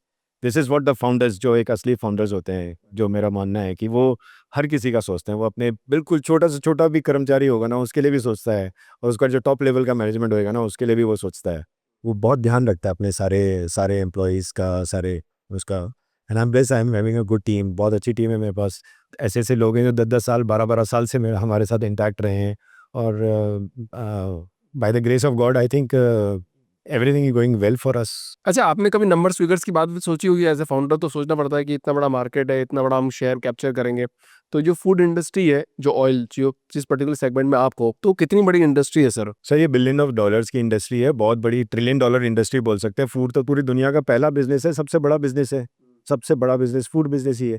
तो ये तो ट्रिलियन डॉलर बिजनेस है, और इसमें इसको मैं एक राइट फॉर्म में कहूँ तो ये नहीं सोचा कि हमें कितने बिलियंस ऑफ डॉलर का इसको बिजनेस को और एम्पायर को क्रिएट करना है। ये जरूर सोचा है कि हमारे काम से लाखों परिवारों का यदि सेहत सुधर सकती है तो वो जरूर कर रही है। तो आपने यही सोच के काम किया? बिल्कुल कि अपनी सेहत सुधारी है तो अब दूसरों की सुधारूंगा। मनी ओरिएंटेड काम नहीं किया आपने? पैसा इसका सेकेंडरी पार्ट है। अच्छा काम करेंगे तो आपको आएगा। आप चाहे कपड़े की दुकान खोल लीजिए, जूतों की दुकान खोल लीजिए, आप फूड का बिजनेस कर लीजिए, अच्छा करेंगे तो आपके पीछे आएगा। अच्छा नहीं करोगे तो यही काम आपको बंद करना पड़ जाएगा। तो आप अच्छा करिए, बेस्ट करिए। जैसे आप पॉडकास्ट कर रहे हैं, अच्छा कर रहे हैं, मैं दूसरी बार आ गया तो मैं तीसरी बार भी आऊँगा, चौथी बार भी आऊँगा। ये तो बहुत गजब हो गया सर, माहौल बना दिया आपने। अच्छा, कोई 5 बेस्ट फूड तो बता दो आपकी, कौन से फूड जो होते हैं बेस्ट 5 फूड होते हैं आप बताओ, फिर मैं चैट जीपीटी से भी पूछूंगा। नहीं आप पूछना, मैं भी आपको बताता हूँ जो मैंने अडेप्ट करे और उसकी वजह से मुझे जो रिजल्ट मिला ना मैं उसका बताता हूँ। देखिए मेरे पास डायबिटिक नहीं है, मेरी बॉडी का जो आप चेक कराएंगे ना चेकअप तो मिलेगा 40 साल का बंदे का टेस्ट करा रहे हो, इससे ज़्यादा क्या चाहिए आपको। है ना। तो मैं ये शॉर्टकट में बताऊंगा जो शायद सब लोग अडेप्ट करें। मैंने अपनी डाइट के अंदर आंवला और एलोवेरा रखा हुआ है, और एक फ्रूट है sea buckthorn, continuous sea buckthorn, sea buckthorn, ये क्या होता है? The only fruit in the world which has omega 3, 6, 9 and rarest of rarest omega 7, vitamin CAKE, minerals, phytochemicals, बहुत सारे, और अमेजिंग फ्रूट इस दुनिया का, बहुत अमेजिंग फ्रूट। और कुछ साल पहले अभी मोदी जी ने भी इसके बारे में बात करी है। लेह लद्दाख में होता है, ये और कहीं होता ही नहीं है, ये लेह लद्दाख में होता है। और रिसेंटली मैं विजिट भी करा था वहाँ पे, खुद देख के आया था मैं। और ये फ्रूट जो अपनी कैलाश मानसरोवर से एक रिवर निकल रही है जो कि सिंधु रिवर के नाम से आना है, उसके फेरी फेरी में दोनों साइड ये एक जंगली हर्ब्स के जैसा होता है, और इसका फ्रूट होता है, बहुत छोटा सा फ्रूट होता है, येलोइश कलर का और उस कलर का, और छोटे से फ्रूट के अंदर ये सारी चीज़ें हैं। एक तो रीज़न, एक तो ऐसी लोकेशन पे हो रहा है जहाँ पर हम सोच नहीं सकते, वहाँ बिल्कुल डेड लैंड है, वहाँ कोई कल्टीवेशन नहीं हो सकता, रिवर फ्लो कर रही है इतनी स्पीड में, पानी हॉल्ट ही नहीं हो सकता। और उस जगह इतनी डिफ़िकल्ट कंडीशन में ये प्लांट है वहाँ पर, जिसको हम बोलते हैं कि कांटों की झाड़ियाँ हैं, उसमें से कलेक्ट करना, मैं आपको बता नहीं सकता। मैं पर्सनली मैं आपको वीडियो शेयर करूँगा जब मैं जाके आया और मैंने उसको कलेक्ट किया। इतना डिफ़िकल्ट है उस फ्रूट को निकालना, और उसके फ्रूट से फिर उसको जूस बनाना। जो प्रोसेस है, मतलब आप खुद सोचिए, इतनी डिफ़िकल्ट कंडीशंस में जहाँ पर 6 महीने तो बर्फ़ जमी हुई है, और उस वहाँ ये, और ये फ्रूट की खासियत ये है, ये केवल कुछ सर्टेन पीरियड ऑफ टाइम के लिए ही मिलेगा आपको, 20-25 दिन, 30 दिन मैक्सिमम, उसी में निकाल लो, नहीं तो उसके बाद ये मिलना नहीं है। ऐसे ऐसा फ्रूट क्यों नहीं होगा पावरफुल? और मैंने सुना है, मुझे नहीं मालूम है कि ये सच है कि नहीं, बट यस, इसको कहीं न कहीं लोग बाग संजीवनी बूटी के जैसा भी बोल देते हैं, because sea buckthorn, sea buckthorn, मैं आपको भेजूँगा, आप कंज़्यूम करिएगा। स्किन के ऊपर बहुत अच्छे रिज़ल्ट्स हैं इसके। देख रहा हूँ ना मैं, आपकी स्किन तक तो ग्लो कर रही है सर। वो ये मैं दोनों तीनों चीज़ें बता रहा था कि ये मेरी डाइट का पार्ट रहे हैं। लास्ट इतने सालों से मैं इन चीज़ों को कंज़्यूम कर रहा हूँ रेगुलरली, विदाउट एनी फेल। आज सुबह भी पी के आया हूँ कि यार जा रहा हूँ वहाँ पे, एनर्जी चाहिए मेरे को। तो एनर्जी का सोर्स है मेरे पास, एलोवेरा है और सी बकथॉर्न है, आंवला है, ये तीनों तो मेरे डाइट का पार्ट है। विदाउट फेल मैं इनको कंज़्यूम करता हूँ रोज़, daily 15-15, 20-20 ml with full glass of lukewarm water, आराम से पीता हूँ, नॉर्मल पानी के साथ इसको कंज़्यूम कर लेता हूँ। इसके बाद मेरी डाइट में मिलेट्स हैं, जो मैंने अपने आपको बताया, रागी, ज्वार, बाजरा, इन सबको व्हीट मैंने नहीं खाते हो आप? व्हीट नहीं कंज़्यूम करता हूँ, व्हीट नहीं कंज़्यूम करता हूँ। व्हीट मैंने काफ़ी साल पहले अडैप्टेशन उसकी कम कर दी। यस, कभी-कभी जैसे अमीरों का फूड है ना, वैसे कभी-कभी खा लेते हैं, चलो अमीरों का फूड भी एक बार देखें कैसा होना चाहिए, तो वैसे कभी-कभी ले लिया, बट गरीबों के फूड में बहुत खुश हूँ। तो ये अपने ये वाले फूड खाता हूँ, जिससे मेरे घर की हेल्थ भी और मेरे परिवार की और मेरी अपनी हेल्थ भी ठीक रहती है। रात को 1 चम्मच च्यवनप्राश ज़रूर कंज़्यूम कर लेता हूँ। लोग बोलते हैं कि च्यवनप्राश गर्मियों में नहीं खाना चाहिए। मैंने 365 दिन खाया है, मुझे किसी तरह की कोई प्रॉब्लम नहीं हुई, बीमारी नहीं हुई। तो मुझे नहीं लगता कि ये जो एक एडेप्टेशंस दे रखा है कि नहीं, च्यवनप्राश हमें केवल सर्दी में ही खाना चाहिए। मैंने खाया है तो मैं वो चीज़ लोगों को भी बोल सकता हूँ, जो कंज़्यूम करी है, कि ये डाइट का पार्ट होना चाहिए। एंड बीच-बीच में मैं कभी-कभी किसी महीने मैंने अश्वगंधा कंज़्यूम कर लिया, किसी महीने मैंने मोरिंगा कंज़्यूम कर लिया, किसी महीने मैंने कुछ कर लिया। इस तरीके से मैंने अपनी डाइट को बैलेंस करके रखा हुआ है। This is what. मिल्क लेते हो आप? मिल्क का फॉर्म लेता हूँ दूसरा, जिसको कि कर्ड बोलते हैं, दही खाता हूँ, और क्योंकि वो भी अगेन एक प्रोबायोटिक के जैसा है, तो वो उस तरीके से मिल्क को फॉर्म दूसरा है, मतलब मिल्क क्यों नहीं कर्ड लेते हो आप? सूट नहीं करता मेरे को। अच्छा, आपको सूट नहीं करता। अच्छा, मिल्क कंज्यूम करना चाहिए, क्योंकि आजकल ये नैरेटिव चल रहा है कि मिल्क सबको छोड़ देना चाहिए। देखिए, 2 चीज़ें भी इसमें, मैं एक और पॉइंट से भी आता हूँ। इसको थोड़ा-सा एंगल चेंज करके भी बताता हूँ आपको। कृष्ण भगवान थे, हुँ। मटकी फोड़ते थे, उसमें से मक्खन निकालते थे, खाते थे। जो भगवान का फूड है, वो अपना फूड है, ठीक है? अब दूसरे तरीके से भी आते हैं। अब कुछ लोग बोलते हैं कि नहीं जी, ये तो पशुओं का ही फूड है, वो उनको पहले देना चाहिए। हमने भी अपने यहाँ पे गाय रखी है, हमारी गायों के यहाँ पर उनकी बछड़ियाँ हैं, बछड़े हैं, सब हैं, ठीक है जी? पहले हम उनको फीड करते हैं। तो आप पी लो जितना पी सकते हो, जितना पी सकते हो। जब तक आपका नहीं है, तो हम हाथ भी नहीं लगाते उन गायों पे। जब वो कंज़्यूम करके दाब लेते हैं, उसके बाद उनको बोलते हैं, भाई अब जो एक्स्ट्रा बचा है वो दे दो हमारे को, तो उससे जो बचा है वो हम कंज़्यूम कर लेंगे। So this is what this cycle is all about. The access है वो हमारे लिए है, जो जिसके लिए है वो उसी के लिए है। वो तो पहले पशुओं का है, पहले उनका अधिकार है, उन बच्चों का अधिकार है। तो पहले उनको मिलना चाहिए, जो बच जाता है फिर रेस्ट वो हमारे लिए। तो milk is also good part, जो किसी न किसी फॉर्म में हमें लेना चाहिए, चाहे वो घी फॉर्म में हो, चाहे वो कर्ड फॉर्म में हो, चाहे वो किसी और दूसरे फॉर्म में, पनीर का फॉर्म है, प्रोटीन के सोर्स हैं ये सब, ये तो लेने चाहिए। देखिए कितनी बड़ी आयरन है, कितना बड़ा कंट्री है हमारा, 150 करोड़ लोग हैं। जो एफएसएसआई बोलता है कि पर ह्यूमन बीइंग जो कंजम्पशन होना चाहिए ना वो 350 ml के आसपास का कंजम्पशन है कि उसको चाहिए ही चाहिए। उस हिसाब से आप कैलकुलेट करते हैं तो अराउंड 50-60 करोड़ लीटर की मिल्क की डेली की रिक्वायरमेंट है अपनी। प्रोडक्शन हिस्ट्री अपन उठा के देखेंगे तो उतना प्रोडक्शन नहीं है हमारा। तो नहीं फिर है। नहीं है, कहाँ है? अब देखिए कितना प्रोडक्शन कर रहा है इंडिया कंट्री में। If you can check with Google अभी राइट नाउ कि व्हाट क्या प्रोडक्शन है हमारा डेली का मिल्क का। चैट जीपीटी एक सवाल और है पॉडकास्ट के लिए। बिल्कुल, पूछिए। पॉडकास्ट के लिए क्या सवाल है आपका? मैं पूरी तरह तैयार हूँ आपकी मदद करने के लिए। अच्छा, इंडिया के अंदर मिल्क प्रोडक्शन की कैपेसिटी कितनी है?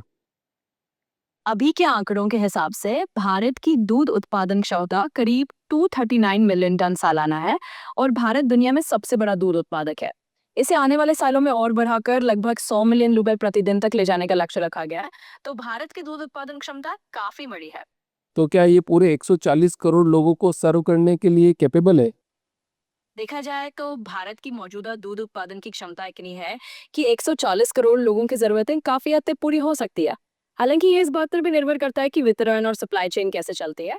लेकिन क्षमता के लिहाज से देखा जाए तो भारत का दूध उत्पादन वाकई काफी मजबूत है और एक बड़े हिस्से को कवर कर सकता है। अच्छा, मेरे पास जो गेस्ट आए हैं करण सिंह सर, तो वो तो मना कर रहे हैं कि इतना तो उत्पादन है नहीं इंडिया के अंदर। हाँ, समझ गया मैं। दरअसल ऐसा है कि कभी-कभी अलग-अलग आंकड़े या अलग टाइम फ्रेम देखकर लोगों की राय थोड़ी डिफर कर सकती है। हो सकता है कि करण सिंह सर के पास कुछ और सोर्स या अलग अनुमान हो। आप चाहे तो हम इस पर थोड़ा और ताज़ा डेटा देख सकते हैं ताकि आपके पास एक बैलेंस्ड व्यू रहे। या आप उनसे पूछ कर देखिए कि वो किस आधार पर ऐसा कह रहे हैं, तो उस हिसाब से हम और भी क्लियर हो जाएंगे। अच्छा, तो बताइए सर, आप किस आधार पर कह रहे हैं कि देखिए दूध देना है पशुओं को, ठीक है। तो उस बेसिस पे यदि आप चैट जीपीटी से भी बात करेंगे तो जितने पशु होंगे उतना ही मिल्क निकलेगा। फैक्ट है इस बात का। हाँ। तो अब वो जो फुलफिल किया जा रहा है दैट इज कॉल्ड, इन्होंने अपने जो डेटा दिया है वो फुलफिलिंग के हिसाब से दिया है कि हम तो फिल तो कर ही रहे हैं ना इन लोगों को, 140 करोड़ लोगों का प्रोडक्शन निकाल के हम दे रहे हैं ना, बट उतने पशु नहीं है तो कहाँ से मिलेगा? हाँ, तो मिलावट हो रही है। तो मिला तो ये इसलिए वो चैट जीपीटी जो अपना आंसर है वो उस प्रोडक्शन एंड उसकी सप्लाई चेन के ऊपर दे रहा है, बट द बैकएंड वाला पार्ट नहीं है कि बैकएंड में इतने पशु नहीं है, इतने दूध नहीं होगा तो वो कहाँ से आएगा? फिर ये बाहर से फिर पाउडर्स क्यों आते हैं, इतना सारा ये था, वो डेटा इनके पास नहीं। तो मेरा सवाल चैट जीपीटी से इसीलिए पूछने का था कि भैया कि इससे भी पूछो और एक ह्यूमन से आंसर पूछो उसका, तो क्या आंसर निकलेगा? क्योंकि अभी अभी पता नहीं चला ना कि अगर यहाँ से पूछा तो बोला हाँ सब सही है, बट एक्चुअल ह्यूमन जो उसको कंज्यूम कर रहा है वो बता पा रहा है। This is what the human is all about.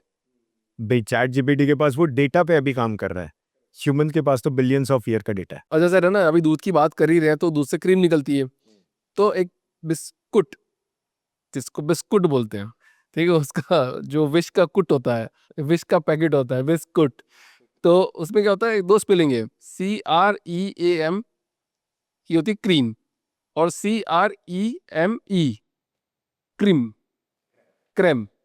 तो ये दो अलग, अब देखो लग कितनी सिमिलर रही है, तो जो बच्चे हैं सारा वो तो क्रीम समझ के खा रहे हैं सर, तो ये तो मैनिपुलेशन हो गया साफ इसको साफ। मैनिपुलेशन बोलूंगा, बिल्कुल ये मैनिपुलेशन है। This not suppose to allowed, ये नहीं होना चाहिए अलाउ, बिल्कुल नहीं होना चाहिए। बिकॉज हम लोग क्या होते हैं, वर्ड्स को पढ़ने में भी थोड़े से ऐसे होते हैं, मैं आपको 4 वर्ड्स सिमिलर डिफरेंट तरीके से लिख दूँ, आप पढ़ोगे उसको उसी तरीके से।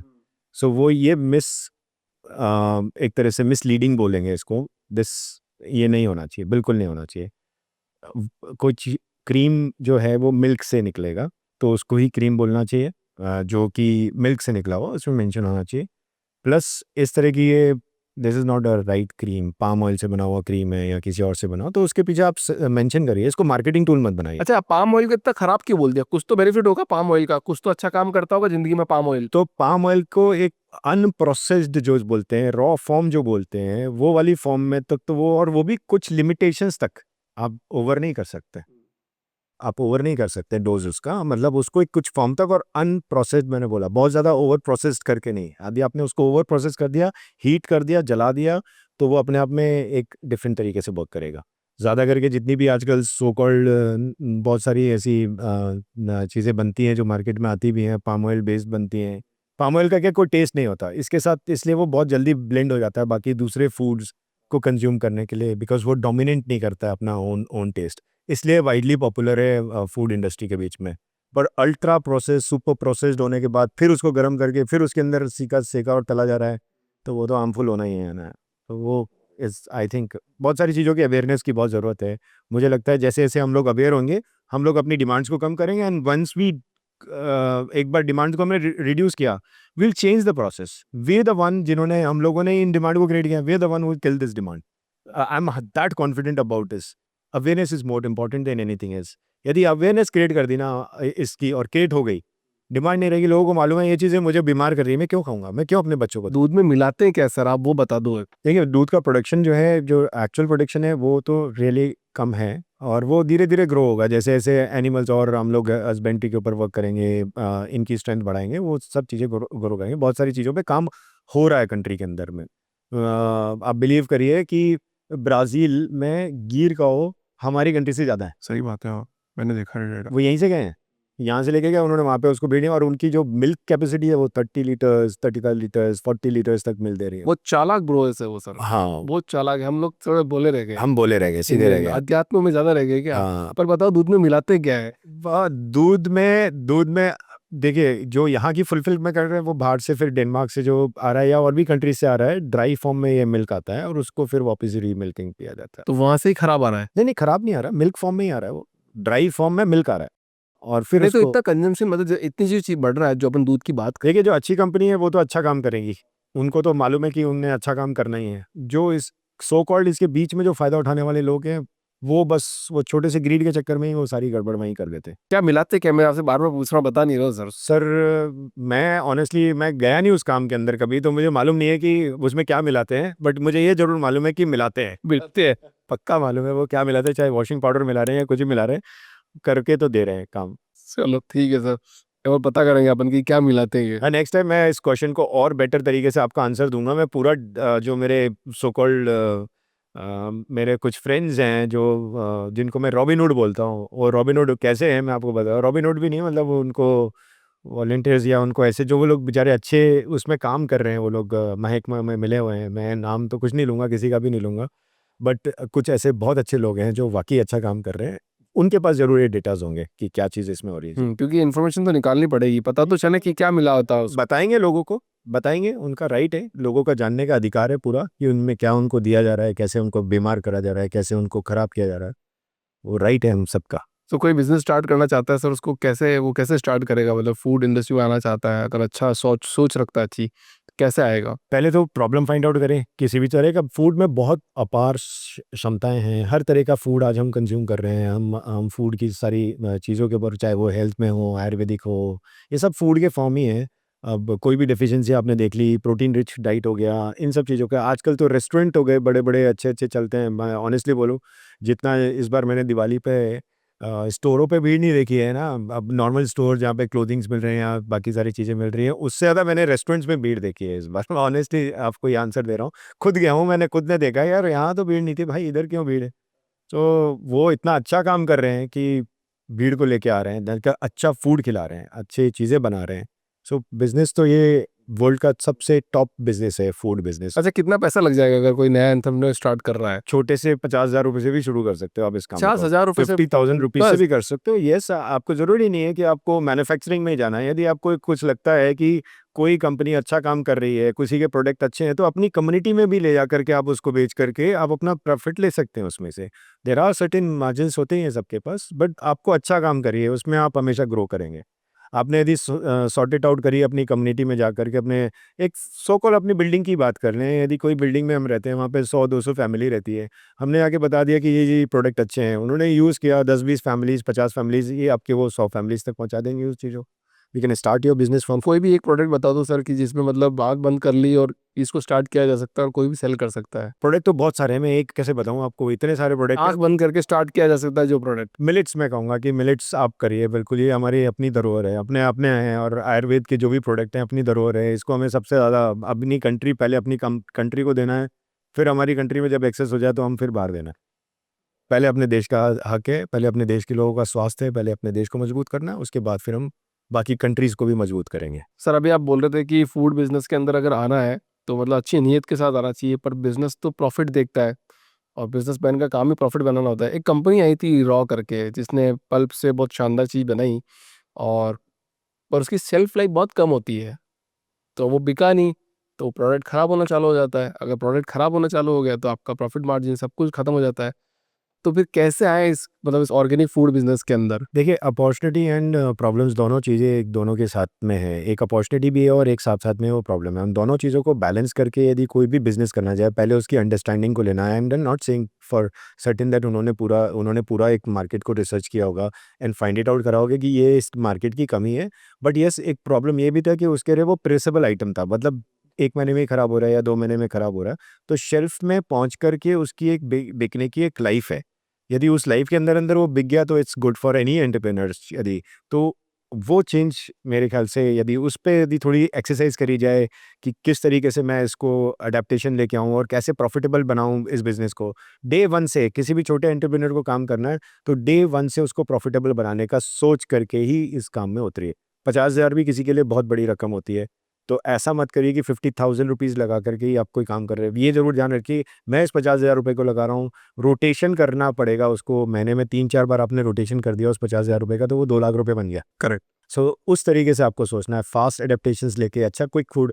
छोटा से एक कचौरी समोसा बनाने वाले एक बिज़नेस भी करोड़ों रुपए का बिज़नेस कर रहे हैं आज। जो 10 रुपए की कचौरी बनाता था, उसने क्या करा, बस ईमानदारी से अपनी कचौरी को बहुत एकदम से प्योर बनाया। बढ़िया मसाले डाले, बढ़िया उसमें अच्छा इंग्रीडिएंट यूज़ किया, अच्छे ऑयल में उसको बनाया, बढ़िया लोगों को पसंद आया, उसके बाद भीड़ लग गई, आज करोड़पति हैं। वाह! सो this is what the food business is all about. Food business अच्छा दीजिए, प्योर दीजिए एंड सेफ दीजिए, आपके पीछे लोग भागेंगे। मैं इस पॉडकास्ट को एंड करता हूँ सर एक बहुत गज़ब की स्टोरी के साथ में, अगर आपकी इजाज़त हो। जी, बिल्कुल सर, बहुत-बहुत धन्यवाद मेरे को यहाँ पर इनवाइट करने का। एक जापानीज़ था, वो सुशी बनाते। तो जापानीज़ ने क्या किया, मैं आज अभिषेक जी मेरे को फ़ोन किया, बोला अभिषेक जी मैं सुशी बनाऊँगा। मैंने कहा आप बनाते हो तो बढ़िया, बनाना स्टार्ट कर दो, बिज़नेस बढ़िया चल जाएगा। तो पहले दिन उन्होंने एक सुशी बनाई और रेस्टोरेंट के बाहर लगा दिया कि यहाँ सुशी मिलती है। तो पहले दिन वो सुशी कोई नहीं खाने आया, ठीक है। फिर उन्होंने अगले दिन 5 सुशी बनाई। बाहर बोर्ड पे लगा था आज की स्पेशल सुशी है, बहुत शानदार बनी है, ऐसा-ऐसा लिख के डाल दिया कि खाने आओ। वो 5 सुशी कोई नहीं खाना, पहले दिन वेस्ट हो गई, दूसरे दिन 5 सुशी वेस्ट हो गई। उनका फ़ोन आया, अभिषेक जी यार वो सुशी कोई खा नहीं रहा है। मैंने बोला कोई बात नहीं, आप ट्राई करो कि उस सुशी में उसको और बेटर कैसे बना सकते हो, खुद टेस्ट करो। तो उन्होंने अगले दिन फिर 10 सुशी बनाई, फिर 15 सुशी बनाई, पर कोई नहीं आ रहा उनके रेस्टोरेंट में। तो मैंने ही बोल दिया, मैंने कहा यार एक भाई यार सुशी बना रहा है, बहुत अच्छी बनाता है, तू चला दे खाने के लिए। तो एक दिन एक कस्टमर चला गया उनका पे खाने के लिए, तो बोला सुशी तो बहुत गजब बनाई। 1 महीने तक, 1.5 महीने तक, 2 महीने तक बनाते रहे, पर वो सब वेस्ट होता गया, पर कोई नहीं खाया। पर मैंने उनको फ़ोन करके बोला था कि आपको बहुत अच्छी बनानी है और खुद टेस्ट करनी की, और अच्छी बन रही है क्या, और अच्छी बन रही है, क्योंकि इम्प्रूवमेंट है एवरीडे। तो वो कस्टमर गया वहाँ पे, बोला यार अभिषेक भाई क्या गजब की सुशी खिलवाई यार, ये तो मज़ा आ गया मेरे को। मैंने बोला यार रेफ़र कर देना 1-2 लोगों को। तो उनका फ़ोन आया, बोला कि कस्टमर आया था। मैंने बोला मैंने ही भेजा था ट्राई करने के लिए, कैसी बना रहा है देखिए। तो बोला कि यार बहुत अच्छी बनाई है। तो वो सुशी बनाते गए, बनाते गए, बनाते गए, एवरीडे 1 साल निकल गया। फिर ऐसे एक कस्टमर से वो पता चला कि यार वहाँ बहुत अच्छी सुशी मिलती है। तो 1 कस्टमर से 2 कस्टमर, 2 से 4, 4 से 5 कस्टमर ऐसे होते गए। पर उस बंदे ने क्या किया, मेरा तो सपोर्ट यही सही, बट सिर्फ 20 ही सुशी बनाता वो एक दिन में, और वो ऐसी गजब बनाता कि पूरे बिलियनियर मिलियनियर जो भी है वो सुशी खाने के आते हैं, और लाइन लगी हुई है कि 20 सुशी में कब नंबर आएगा। अगर आप वक्त के साथ, समय के साथ हर रोज कंटिन्यूस इंप्रूवमेंट करते गए, करते गए, करते गए, तो एक वक्त ऐसा आएगा ही आएगा कि लोग उसके दीवाने हो जाएंगे। दूसरा एग्जांपल इंडिया का ले लो, मांझी जी का, जिन्होंने पहाड़ खोद दिया 20 सालों में। तो उन्होंने एक पत्रकार को बोला था कि पहाड़ खोदने से ज़्यादा मुश्किल है क्या तुम्हारी पत्रकारिता। बिल्कुल, तो मैं इस बात में एक और आपको ऐड ऑन करता हूँ, life he is about all this. मैं उसको हमेशा 3 पीस फिलॉसफी के साथ बोलता हूँ कि वो 3 पीस है ना कि बहुत ज़रूरी हैं किसी भी एंटरप्रेन्योर, किसी भी बिजनेसमैन और किसी भी ह्यूमन बीइंग के लिए भी। पहली चीज़ है, पहला पी है, वो है आपकी पॉजिटिविटी। आप कोई भी काम कर रहे हो ना, यदि आप 99.99% श्योर हो तो उस काम को मत करिए। जब तक आप 100% श्योर नहीं हो ना, और 100% आप पॉजिटिव नहीं हो कि मुझे ये काम करना चाहिए, तो आप उस काम को तभी करिए। उसके बाद अपना उस काम के अंदर पैशन जोड़िए, क्योंकि वो पैशन नहीं होगा तो आपकी पॉजिटिविटी धरी रह जाएगी। बिकॉज़ बिना पैशन कोई भी काम इस दुनिया में पॉसिबल नहीं है जिसको किया जाए और जिसमें आप उस लेवल पे जो सक्सेस बना। और सबसे इम्पॉर्टेंट है कि आप अपना पेशेंस रखिए, थर्ड पी। ये तीनों फिलॉसफी एंड तीनों पी आप रख लीजिए। आप देखिए कोई भी एंटरप्रेन्योर, चाहे वो 10,000 से शुरू करे, 50 से करे, लाख से करे, करोड़ से करे, इनको मान के चल लीजिए, हर बिजनेस में हमें सक्सेस मिलने वाली है।